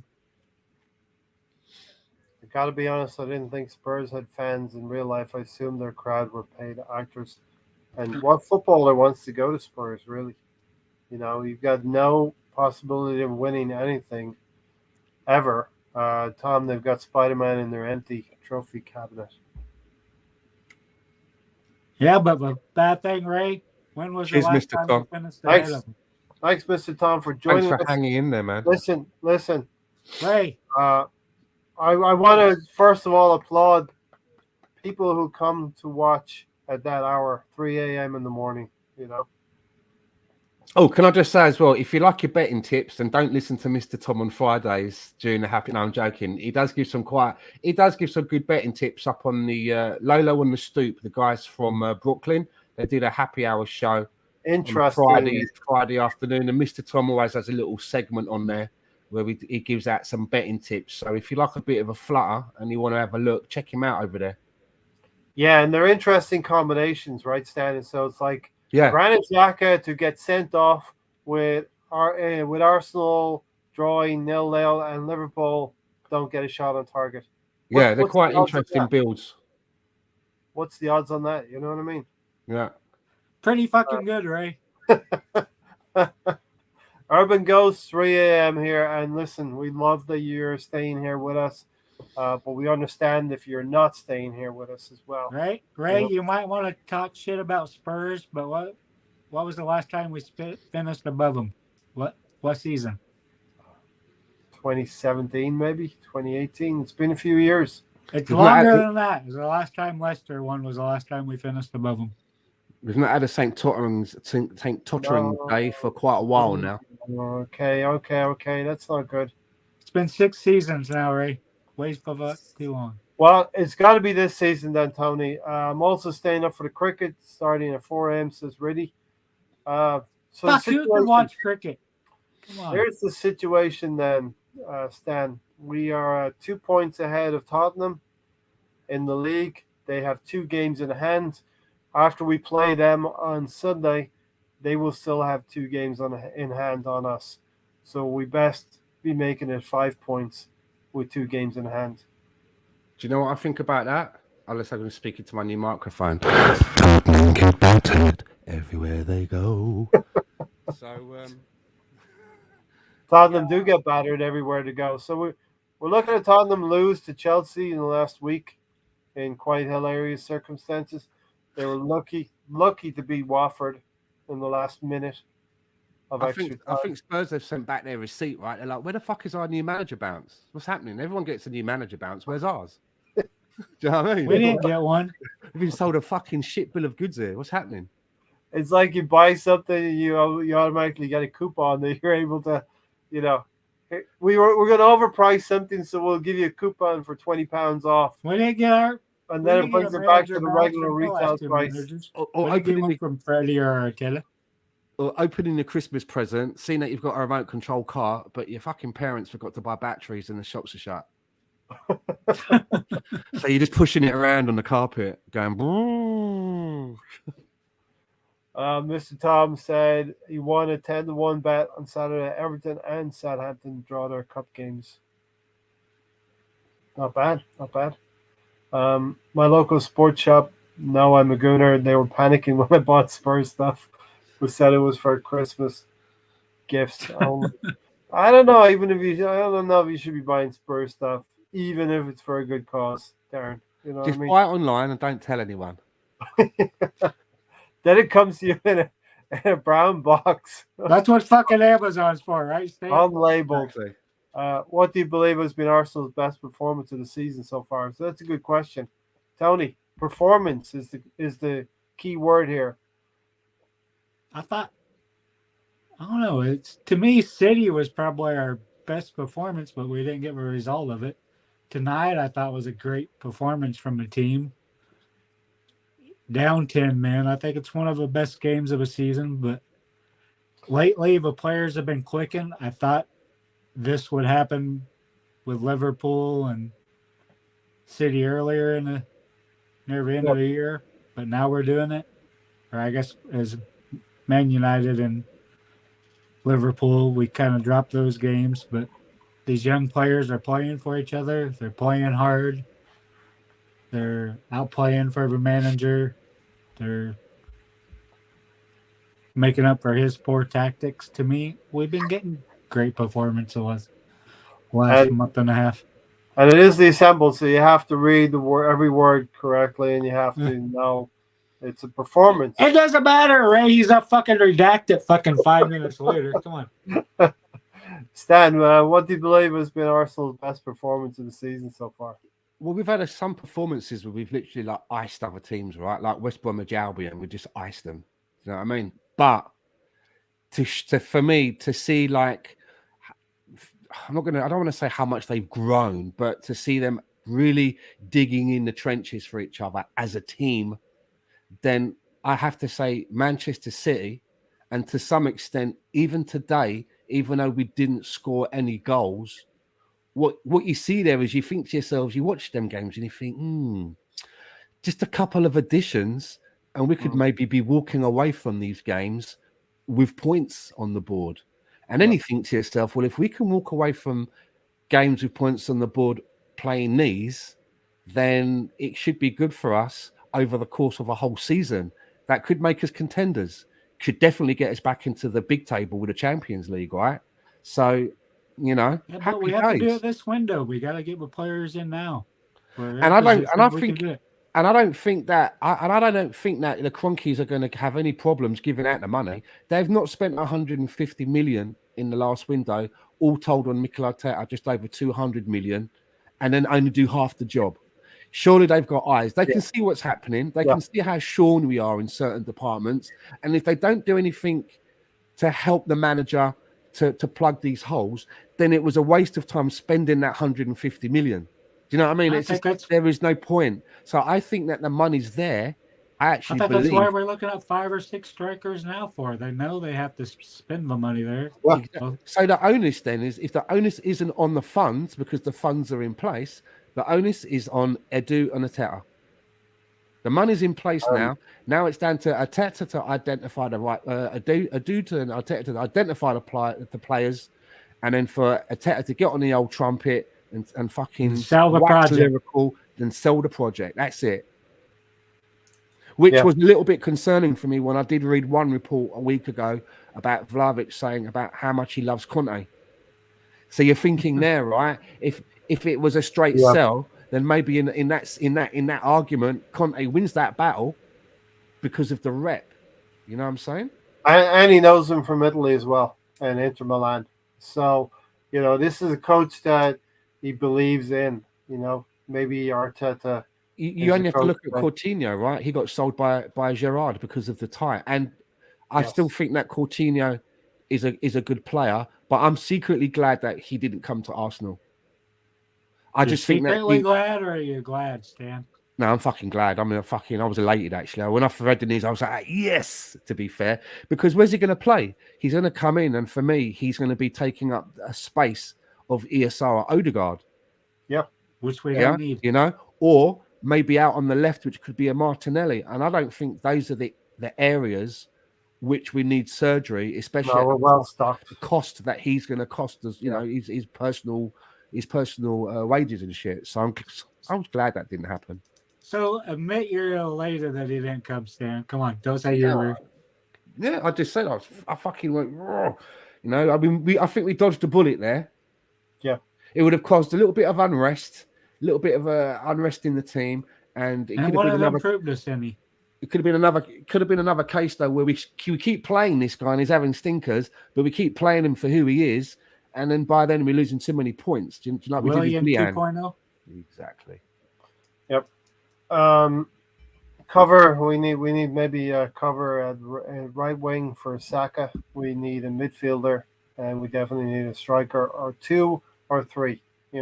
We need 3 strikers and 2 midfielders. And we do have a huge North London derby on Sunday, Stan. So, what's your thoughts on Sunday? Again, the way that we are at the moment, it's all about when you see the lineup.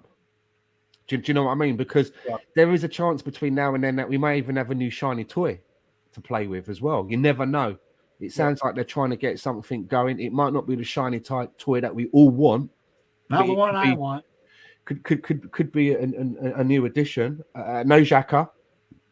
Which do we really want Arthur? Do we really want that guy? As I said, I only want Arthur if he's going to be able to, after the plug gap has been stopped and other players come back, that he's still battling for a foot. I don't want someone that's just going to do something for a few weeks and then they stink up the place for a season and a half and get the odd Carabao Cup. I don't want that. I want someone that's going to come in and fight for a place even when everyone's back. And maybe Arthur's that man. As I say, I don't know too much about him, to be honest. Had high stock at one time. But going back to what's happening now on Sunday, it's really hard to give a prediction today without seeing the lineup, because especially you've got the big siege that's going on. Between now and then, we could have more players have whatever reported positive. It's highly possible. Yeah. But obviously, I would love us to beat them at the toilet bowl. It's always nice. But you know what? If I had my way to do it, I want them to go ahead. I want them to be up. And then I love when they're ahead and we do it, right? Because the fucking looks on their faces, you can literally see their souls leaving their body. If you pause and slow down the footage and look in the crowd, you can just see their souls leaving. And Thierry Henry said, right, that famous picture of him when he scored against Tottenham and he done the slide on his knees? Yeah. In his documentary, or one of his documentaries, in his house, he has that picture blown up. He has it really blown up. And he says that sometimes when he's just walking around the house and he walks past that picture, he'll stop and he'll just look at the faces on the Tottenham supporters in the crowd. And he goes, and I've had this picture for so long. He goes, but now, because I just stop and I look at their faces. And he had a big smile on his face when he was saying that. And Yeah. I like that. That's the attitude you want from Arsenal players. If I was Aubameyang, yeah, I would want to come back to Arsenal. I would want to play again. He just cares about his cars being wrapped, his money. He doesn't care about winning, right? He just seems to be that he's one of those people that when he's had enough, and there's no talking him out of it. He makes his mind up and he's like, no, I'm done with this now. I want a new job somewhere else. I'm not working for you guys anymore. Stan, Son is probably going to be out for the Northern Derby. Good, because he's one of their most dangerous players. And as much as I kind of dislike him, however, had he, if he was to be an Arsenal player, I would see how that he could improve us because he's got a lot about him, son. Even though I don't like the little shit, he has got a lot about him. To be fair, another player we don't like for different reasons, Lo Celso will probably play because Son is not playing. He's a little bit of a dick on the field. He's that irritating. Tell us what you really think about him. He's a CNUT. They've bought 3 players, right, over the years that I really thought were going to do bits for them. Just call him a cut, Ray. And I was pissed off that we didn't get them. And that is Lo Celso, Eric Lamela, and Ndombele. All of them fucking dog shit. All of them. But all of these are players that when they were linked with them, I was like, oh, they could be getting a good player there. And for whatever reason, it ain't worked out for them at Tottenham. I mean, how much did they pay for Ndombele? About 60 fucking million, wasn't it? Mm-hmm. What?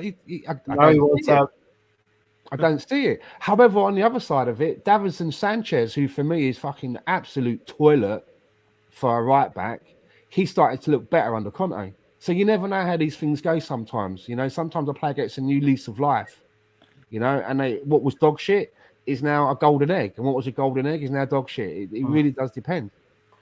And to me, the player we should have got was Morata instead of spending 72 million on Pepe. I think he's a better winger than Pepe. I think the best buy that Tottenham has made in a long time, as you know, before I moved to Canada, I lived in Amsterdam for about 18 years.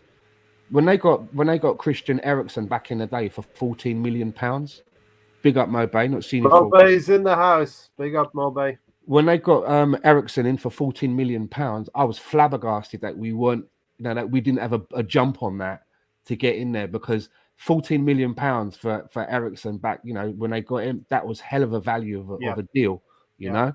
The other one that they got was Bergwijn, who's had a little bit of glimpses, but the other Tottenham player that it's been a weird career for him so far has been Moura, Lucas. A player that I highly rated before they bought him. Yeah, but we could have got him for free.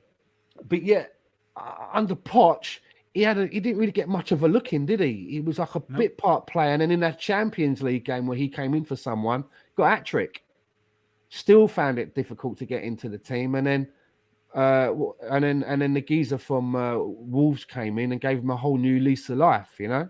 Old Beardy from Wolves, what's his name? Nuno gave him a whole new lease of life, and now he's one of the first starters on their team sheet. So again, it just shows you how a player can have peaks and troughs depending on who's managing them. Yeah, I think he's been anyway. Good That's since enough. He's just That's enough praising. That's enough praising Tottenham players, man. Bad stand. Tony, what's this saying? Mobe Gunner. Nice to see you. Nice to see you back. Yep. Nice to see. I don't know how my fucking name got in there. Autocorrect. So cut and paste. You need to perfect that cut and paste. Yeah, Stan, let's not talk about them anymore. Lucas Moura is a decent player. He's a clever player, intelligent player, and he's the danger. Him and Lo Celso are the danger for me on Sunday. But we should have enough going forward, and we should have enough defending. But what are we going to do in midfield? Exactly. I mean, between now and then, we might have a new shiny toy. I mean, other than that, is there a shout for Chambers playing in the midfield? He got player of the season for Fulham when he played in that position. I noted as well that Mikel Arteta in one of his interviews midweek had mentioned about White playing. Yeah, he'd mentioned it, so that's obviously been kicked around. Rumours of I don't want to Kolasinac. see Holding back there, though. I don't want to see Holding as a center back against Spurs. I just Who mentioned what? Kolasinac training in midfield as well. Yeah, And then for today, we thought it was going to happen today, right, Stan? hasn't Holding played in midfield before for someone, or is that new?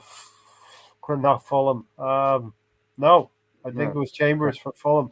So there are some options, but it's a bit scary playing someone that we've not seen in midfield before in the North London derby. Do you know what I mean? That's a hell of a game to fucking baptise someone, because if they get it wrong, they don't get another chance. You know, and sometimes you might have to give a player a few games, you know, to let them just readjust slightly. Reddy said he was furious when he saw did Klopp hug Saka. I know Arteta gave him a big hug as well coming off, but yeah, he's the main one he hugged. It was weird watching Arteta go through player to player. It's like, I'll barely touch you. I'll embrace you greatly. He I'll doesn't barely have touch the you. feels. He doesn't have the same kind of feels for all of our players. He loves some of them a lot more than others. You know what I mean? Yeah, I see like 50%. The unvaccinated didn't get much of a hug, did they? He's had it twice. He's like, fuck. I remember when he came up to Chambers, he's like, I don't even want to touch you. Watching Arteta touch him, it's just like. Mobe said we need a midfielder like tonight. Tonight, can we do it tonight? If not, let's hope Erdegaard and Rowe can be back. I don't think Erdegaard's going to make it because it takes 6 or 7 days. You have to have a positive test on the 6th and 7th day, I think it is. And we just got word about Erdegaard. So Emile Smith-Rowe, maybe he wasn't risked in this game because he has a thigh injury. He may be okay. He should be back. Assemble. I don't think he'll be forced out. He will get a second chance to make amends. I think this is about Granit Xhaka.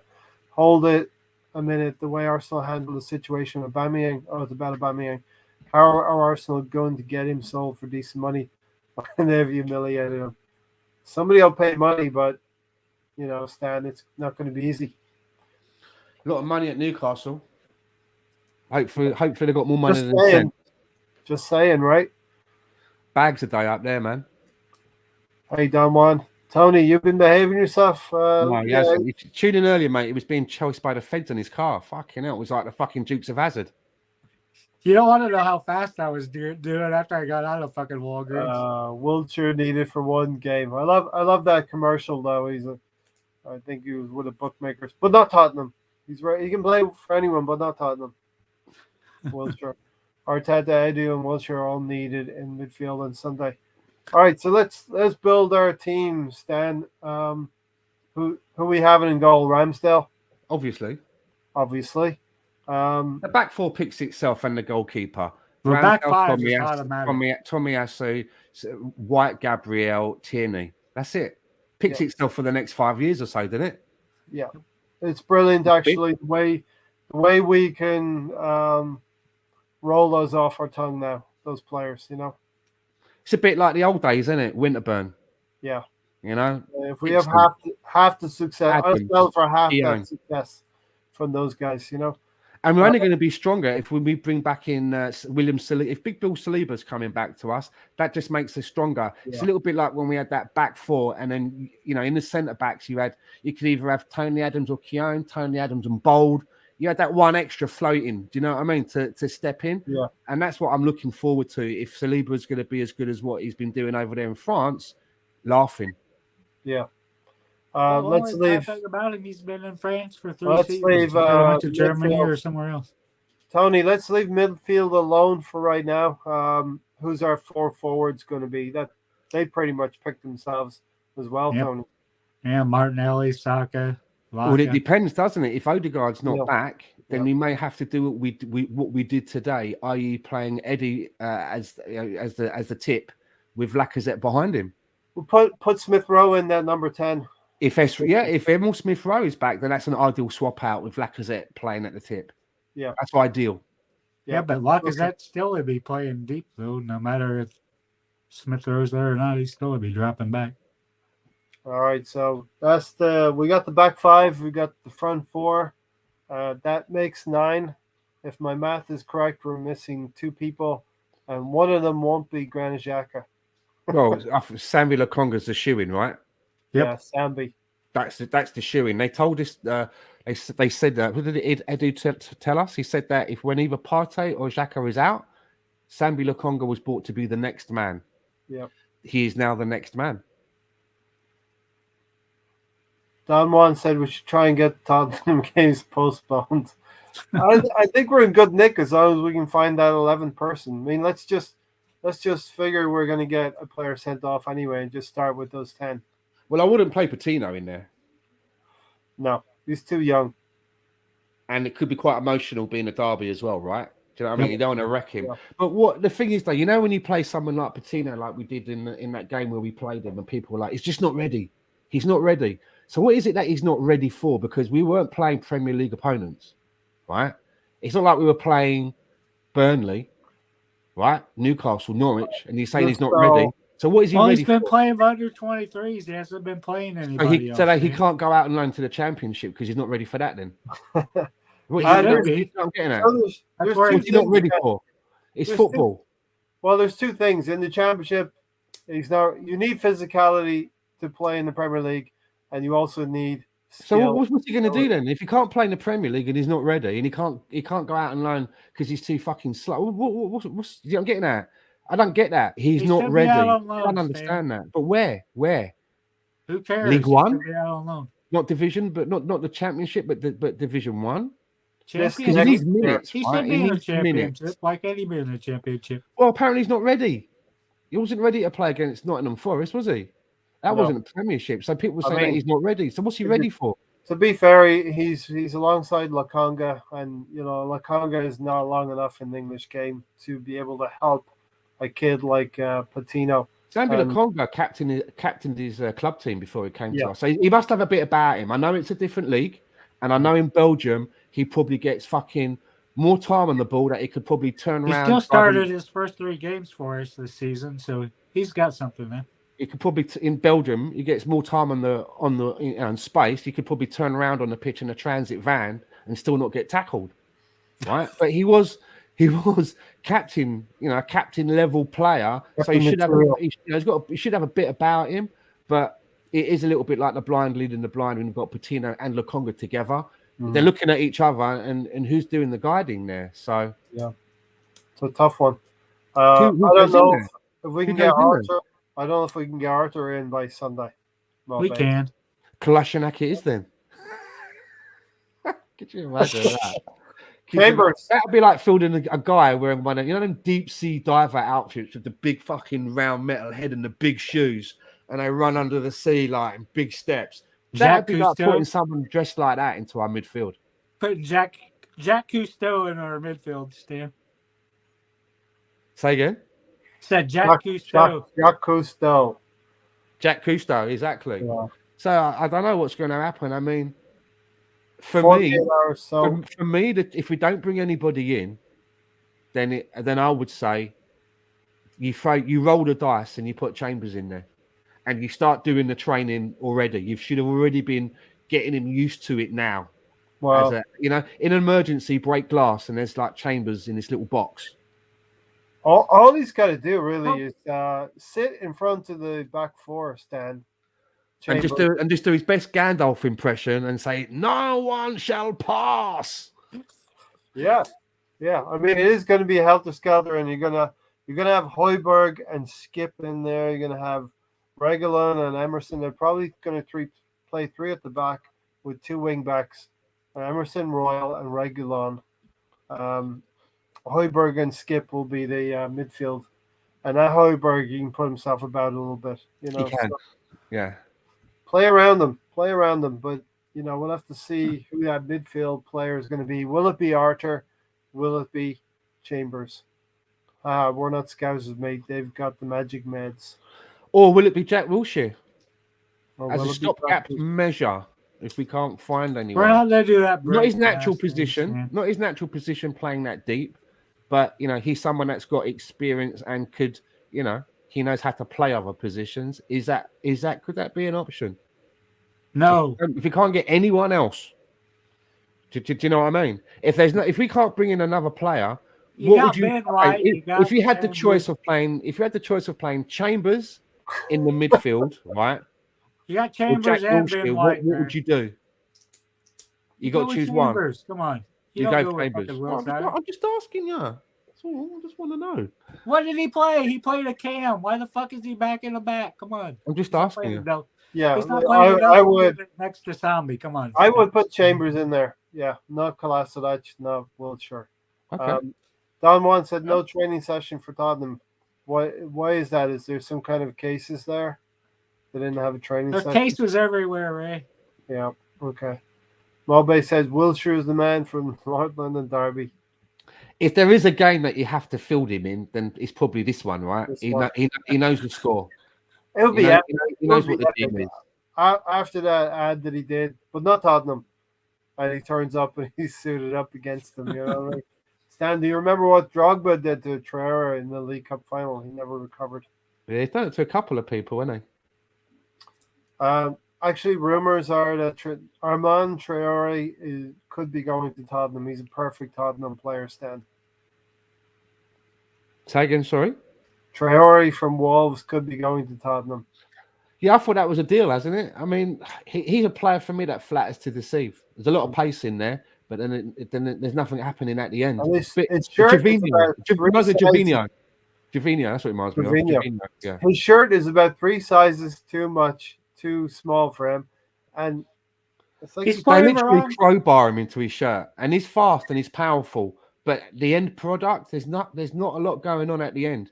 And I think he puts like oil all over his arms. He's so slippery. Did you ever see him? He's shiny. When he comes on, he's shiny. Ray, he needs to be playing American football, not world football. He's built It's like when you see wrestlers come out to the ring and they're all wet. They're already wet, all their hair's all wet. His arms are shiny, Tony. Have you seen him coming on? Yeah, on the I'm field. sure he probably sprays with baby oil before. Sponsored by baby oil, yeah, Johnson's baby oil. Maybe it's because you know what? If Jack had tried to grab hold of him like he does with other, he'd go slip and pop out of his arms like a greasy pig. Funny enough, when I used to play basketball, I used to put oil on before I'd play, be all slick, so they couldn't grab a hold of you. Sambi will be fine. Coutinho just needs a bit of experience around him, like Stan said, just like we did with Fabregas, and he never looked out of place. A big character around him. Fabregas had it. You could see Fabregas had it from the first moment he came on the field. You know, a little bit like Saka. I think we beat him. Nando FC won. Let's do predictions then. Tony, predictions. It's Tottenham. Everyone else seems to beat them. Can we? We should be able to. We got the defense to do it. But can we score any fucking goals without Odegaard? I think we'll have Smith Rowe in there. I think Smith Rowe will score the winner. Love it. And I think he hit the bar last season at home against them. Stan, can we get a win in the North London Derby? I honestly can't. As I said earlier, I can't give a prediction for this until I see the lineup. I just can't. You know, sorry, man. Can't do it. Let's see who we're going to field, right? Hedging your bets. I can't do it. It's away from home. I just, as I mentioned earlier, none of our strikers have scored away from home except for Lacazette. Let me try. You gotta look at the midfield. You gotta look at Smith Rowe if he's in there. All right, let me try to convince you. Okay, Tony, I've got 2 balls, right? None of which are crystal. I can't tell you. I can't. I Got to see the lineup. We're in such a disarray at the moment. How can you tell? We're talking about fucking defenders playing in midfield. If they were Crystal, Stan. Well, obviously my misses will be able to break them a lot easier. Oh, she's breaking them all the time. But listen, my heart always wants to go for an Arsenal win. My heart. But my head is telling me that until I see the lineup, I haven't got a clue. Because as I say, it's a pandemic on. Who knows that between now and then, another few players get chopped down from us or them, which then makes it better for us. So Stan, you're shaking your magic 8 ball and it says check again later. Is that what it's telling you? So this Exactly. is Dan. He's weighing his balls. He's weighing his balls. Now he's just shaking his magic 8 ball, just waiting for a different answer to pop up. I think we get the win. I think we get the win. We haven't traditionally been able to go there and get wins, and we were humiliated the last couple of times we were We there. got the defense. We just have to get a goal from midfield because it's not a come from attack, most likely. I don't think it's make or break if we lose this game because there's still many, many games to make it up. But being 2 points ahead of them and them still having 2 games in hand, I would love to make it 5 points and them having to win their 2 games in hand. One of them, which is at Burnley, the other thing is at Brighton, I think it is. The thing we can't do is we can't lose. Draw would be okay. One other I don't thing want to is draw, but we can't lose. One other thing is we'll close out here pretty soon as well. One other thing, I did a mini league between our rivals for top 4. So it's us against Tottenham, Man United, and West Ham. Okay, you all accept that? Those are our rivals for top 4. Probably. Each of the teams have played each other. There's been 3 games. We've gotten 6 points out of 9. We've beaten Tottenham. We've beaten West Ham, which I think was probably one of our more complete performances. We did lose to Man United. We should have beat United, though. Tottenham have lost all 3 games in these direct competitions. They've lost to us. They've lost to Man United. They've lost to West Ham. West Ham have actually won all 3 of their games. No, Man United have won all 3 of their games. Man United. They beat us. They beat West Ham and they beat Tottenham. And West Ham have only won 1 of those 3 games. So, long story short, Man United have done the best in the direct competition for top 4. Obviously, they're not consistent against the other sides, and we have been consistent. So, listen, Stan, take us out. Maybe we'll just talk about man in the match for today real quick, and you take us out then. So, thanks for hosting as well, Stan. No, my pleasure. I think the man of the match today was old Big Ben, as I'm going to start calling him. Benjamin, as he likes to be called. He had a good game today. I think it was his best game for us in an Arsenal shirt. But I have to say, I was really annoyed with the self-sabotage of Granit Xhaka. It really did annoy me. However, the most positive thing that I can take out of it is that when we went down to 10 men, we didn't just give up the ghost. They hardly had a shot on us. Yeah, I know that they were slightly weakened, but we were massively weakened. And you can only play who is in front of you. And I feel very proud that we didn't get a drubbing. You know, we left it all on the pitch. I said on the pre-show that I was on at a Bergkamp Wonderland with Danny, I said to him, as long as we leave it all on the pitch, I don't care what the score is. I don't care if they hump us or it's a draw. We need to leave it all out on the pitch. And we did that. And that's all that I can ask. Yeah. It's a little bit disappointed that we didn't have 11 men on the pitch, because I would have liked to have seen what would have happened there, you know, but we held on. And this is the mighty Liverpool. Mighty Liverpool walks over teams that play 11 men and they struggled against our 10. That's got to give you some kind of it's got to make you feel a little bit good.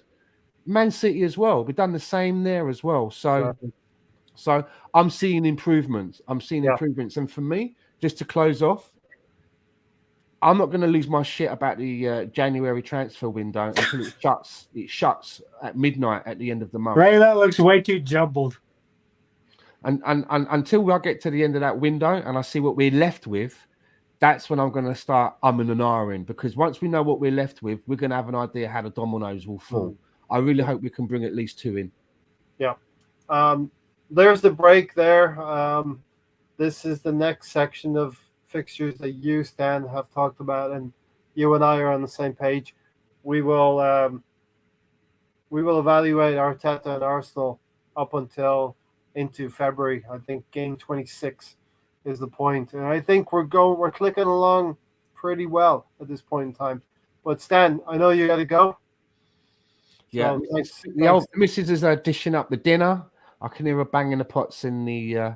Time for old nose bag. So we will. Tony will stick around for another 5 minutes or so, just because Mr. Tom has woken up again. Oh, Mr. Tom is back. He's back. So we got to provide a little bit more He entertainment. walked out to The his question is, two where did back. Mr. Tom go between then and now? Do you know what I mean? If Mr. Tom's going to be In his needing car. if Mr. Tom's going to be needing an alibi for any activities, he's going to have to give us the info so that we It's know all what to say. documented. Something It's all happened in between that documented time. here, Mr. Tom. Yeah. Just saying, Hey, something you knew went where I down. was at the first of the show. You see me in the car. You Yeah, know what I was doing there, but yeah, but watch your hair. You look like you're being chased by Boss Hog, mate. Yeah. Anyway, Well, listen, I'm Thanks going for to jump hosting. off. Really enjoyed you doing that tonight.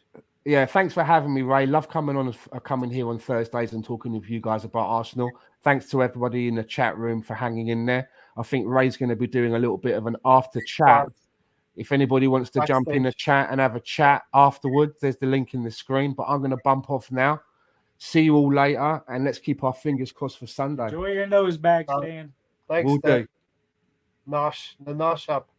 Yeah, so listen, I dropped the link there. If you want to come on now while we're live, or if you want to come on at the end of the show when we're not live and we're backstage, do so. Drop it in there. Let's get somebody to come on live. Let's get Mr. Tom on.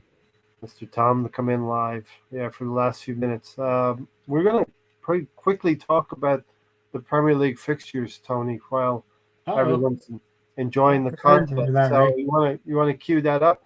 We're not going to go into upsets. We are going to make our upset picks this weekend. Premier League is back. We talked about Tottenham, Arsenal. Liverpool go to Brentford, or at home to Brentford.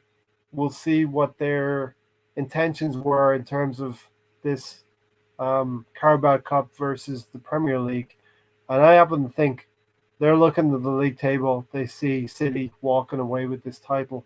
And Jurgen Klopp is appreciating maybe winning the Carabao Cup if he can. And I think Liverpool are disappointed they didn't get what they wanted tonight. Yeah. Which was, I was surprised Liverpool basically went balls out tonight. They went balls out because, they see a chance of getting to a final. Yeah, it seems like their only chance of any trophy this year. I was surprised that Klopp went with that tough of a team. I thought he'd do what he did 2 seasons ago when we had the 5-5 draw and they ended up winning on penalties. Thanks, Reddy, for joining. Cheers, guys. Going to sleep now, listening to Dash's commentary.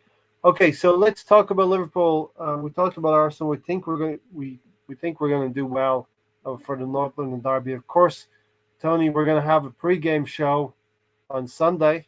We are. We'll have a post-game show on Sunday. Oh.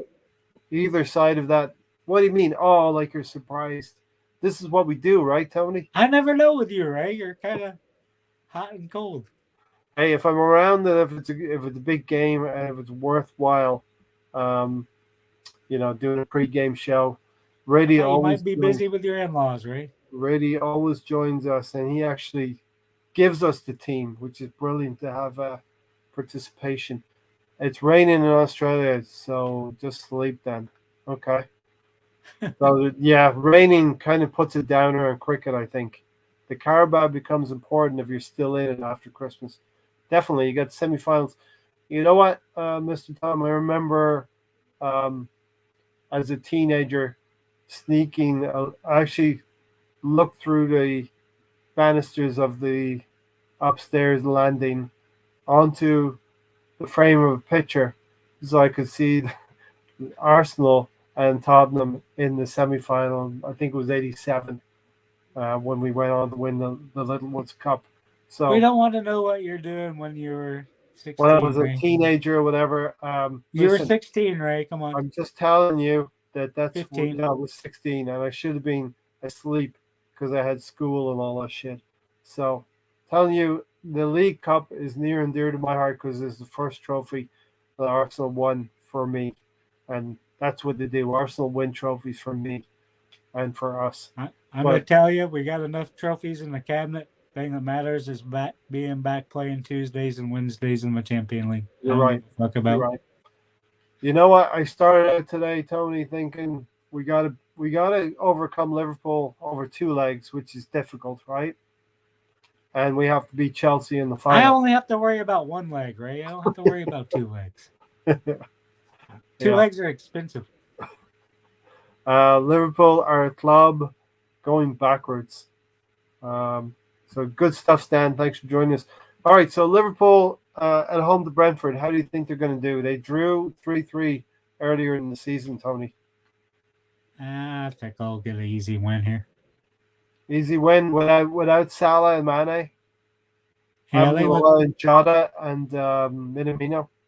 even though they didn't get a shot on goal tonight, they still will win. Okay.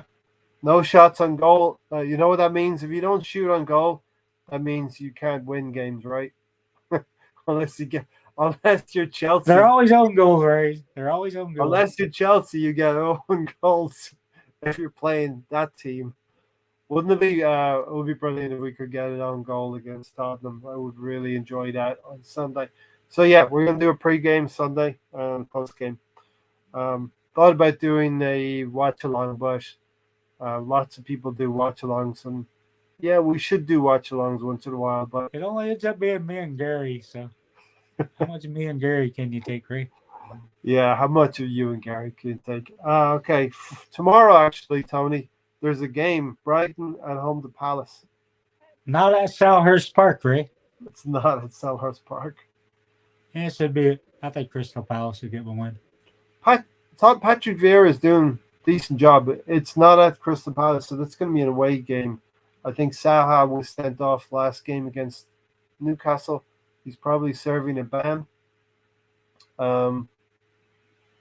But you're taking Palace to beat Brighton. Brighton are a team that are going backwards. They're going down, slipping down the table now. Crystal Palace, 12th place, right about where you would probably want Patrick Vieira to be.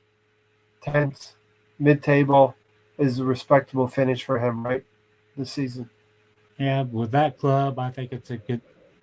I think I'll probably end up closer to 10th. I think I'll be right in the middle. Mr. Tom, keep coming back. We appreciate having you here. Love having fans from other fans coming in as well and giving their 2 cents worth. So thanks for loving the show. Tell your friends, share, like, and subscribe. Isn't that what you say? You like and subscribe, all that stuff, right? Yep. Okay. Good game on Saturday. First game Saturday, Tony. Manchester City versus Chelsea. Now, this is interesting because, Chelsea gets beaten by Manchester City. That's how it happens, right? Yep. They're on 43 points. Haven't played a game more. So we win our 2 games in hand. We are going to be 2 points behind them. Yeah, to me, it's pretty much a must-win for Chelsea. They have a lot more pressure on them to be a tough game. I kind of think it's going to be a draw, but you never know with City will beat Chelsea. No doubt. I think so. Yeah, no doubt about it. Chelsea are 10 points behind, but Liverpool. So why the fuck are you asking me, Ray? Move on. I'd like to get your opinion, then I'd like to disagree with you. DeSamble said, Ray, do you think Arsenal will sign this attacker? Secondly, I can't see it with Alba still here. We definitely have to get an attacker. We're not looking at 5 attackers for shits and giggles. Where'd I get one? Or 3. Stan wants 3, but he wants 1 each window, I think. So he wants one this window, 1 in the summer, and 1 next January. Yeah, we should have got 2 in the summer, but we didn't. So 2-1 to City, says Don Juan, because they're playing at home as well, Next one up is Norwich versus Everton, Tony. Everton should win. really 4 teams. It should be Everton, but Norwich. I hope that Norwich would have had something against West Ham. West Ham have quietly gone into that 4th spot. We are 5th right now, so we need to win, obviously, on Sunday. No shit, Ray. Norwich don't seem to have any. Yeah, stating the obvious, right? Norwich don't seem to have anything about them. Everton, I'd probably see it as a draw, Tony. I think Everton will get it. Wolves versus Southampton. Wolves, I think they're going to be the most dangerous team we'll play in the next 2 months. I'm glad Those two games kind of scare me. Yeah, if we were going to get out of one game, it was going to be the Wolves game and not be involved in that. So I'm glad we were able to suspend that game. Wolves are pretty good defensively. They should walk all over Southampton. I want to wait till they've cooled off a bit and start conceding some goals. They're not going to be as good defensively for the rest of the season. Come on, Ray. Let's move on to Aston Villa United. New Aston Villa United. Good game, and this is a replay from the FA Cup game. Manchester United beat them in the FA Cup. There's two fixtures this weekend, West Ham and Leeds as well. I think you can just flip a coin on this one. Isn't it funny how they get drawn in the FA Cup and then they have to face each other again? I think Villa is going to get revenge. Steven Gerrard was a little bit pissed off in that Manchester United game. Manchester United. I think it's going to be close. Just flip a coin. Doesn't really matter. To be Aston close. Aston Villa win for me, and that keeps United out of our hair for a little bit as well. Newcastle versus Watford. Horrible game. Newcastle, Chris Wood scores. Newcastle start going up the league, right? That's how it works, right? The richest club in the world. That's the nobody gives a fuck game of the week. Who have we got then? Burnley versus Leicester. Again, who cares? Well, the viewers care because we're staying back a few more minutes, so you got to make it more entertaining, Tony. Okay, Burnley. Yeah. Burnley upset Brendan Rodgers, and we all love to see Brendan Rodgers with a sad face. We can't beat that. West Ham versus Leeds, another FA Cup game. That's a league game now. So West Ham, Leeds, and West Ham were somewhat lucky to get that goal against Leeds. Yeah, for Mr. Tom, I'll go for Leeds. Don Juan says 2-1 to Leicester. Newcastle will get out of the mire. I think they'll get out of the drop zone if they win that game. Villa will win 3-2. That's going to be an entertaining game, I think. Manchester United are not all that. So what do we say? Leeds, West Ham. I hope for a draw there.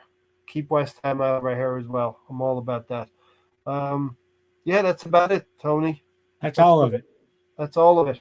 We had Stan hosting. We had me running from the cops. What else did we do? It was action packed tonight. It was Stan hosting, you running around from the cops. Not really though. Tony just trying to get some insulin, running from the cops. Listen, great result tonight, but the job is half done. The more important fixture for us is the North London Derby. I'm going to say if we're playing Tottenham away and playing Liverpool at home, the easier fixture is Tottenham. It always is, because Tottenham get battered everywhere they go. And let's hope that we do that as well. That's why I was surprised we fielded a strong team as we did tonight. I thought we kind of looked towards that game a little more than we did with the COVID cases. But, Tony, the players have been resting since the 1st of January. It's been 12 days. We only had that FA Cup game, and not all of the players played in the FA Cup game. Yeah, but how many days is between now and Sunday, right? Now and Sunday is 3 games, 3 days. And those players played down 10 men for 75 minutes, so they'll be tired. Okay. Understood. Yeah, that's not a bad point. Okay, a couple more comments. Ray and Tony, thanks, the assembled. Gary said he might not have been available tonight, so he'll be back. Don't worry about that. The WTT. Don't waste the trip, Ray. Don't waste the trip. Don't waste that trip, Tony. Don't waste that trip, Gary. Listen, Gary will be back. It should be an action-packed Sunday, actually. Matt here will be here. Matt will be back. Gary will be back. You and I will be here. Of course we will, Ray. Can't get rid of me. And we'll see what happens. We're going to try and bring in some guests as we move forward. You can lop off my leg and I'll still show up. I get COVID. I still show up. Yep. I'm Granite Xhaka, but I don't get red cards. Unless Ray puts me in timeout. Yeah, if you curse a little bit, you might get a card here and there. Yeah. Listen, thanks for watching. I didn't have much faith in Arsenal today, and they surprised me. They pleasantly surprised me. So Benjamin Button did a great job. one person who did not surprise me though was Granit Xhaka, Tony. Yep. Because Benjamin Button surprised me. Granit Xhaka is this Granit Xhaka. His sixth red card with us. Xhaka's going to do three in a Xhaka. year's time. Yeah. Listen, if anyone wants to drop in and say hello, grab that StreamYard link. I'll drop it in one more time here just as we go away. And listen, we'll see you Sunday if we don't see you. Take care, everyone. Be safe out there. And we move on to the second half of the EFL Cup next Thursday. So we'll know our fate on Thursday if we're going to a cup final or not, Tony. Yep. Arteta said we better make it loud next Thursday to get there. And I would love to beat Liverpool. I would love, because these rival fans are starting to say bad things about it. With defensive performances, I'd be there. Just can we score the goals or not? Yeah. Hopefully by then Odegaard will be back or Smith through. All right, we're out of here, everybody. Thanks for watching. We'll see you at the weekend. Take care, everyone. Say good night, Tony. Good night, Tony.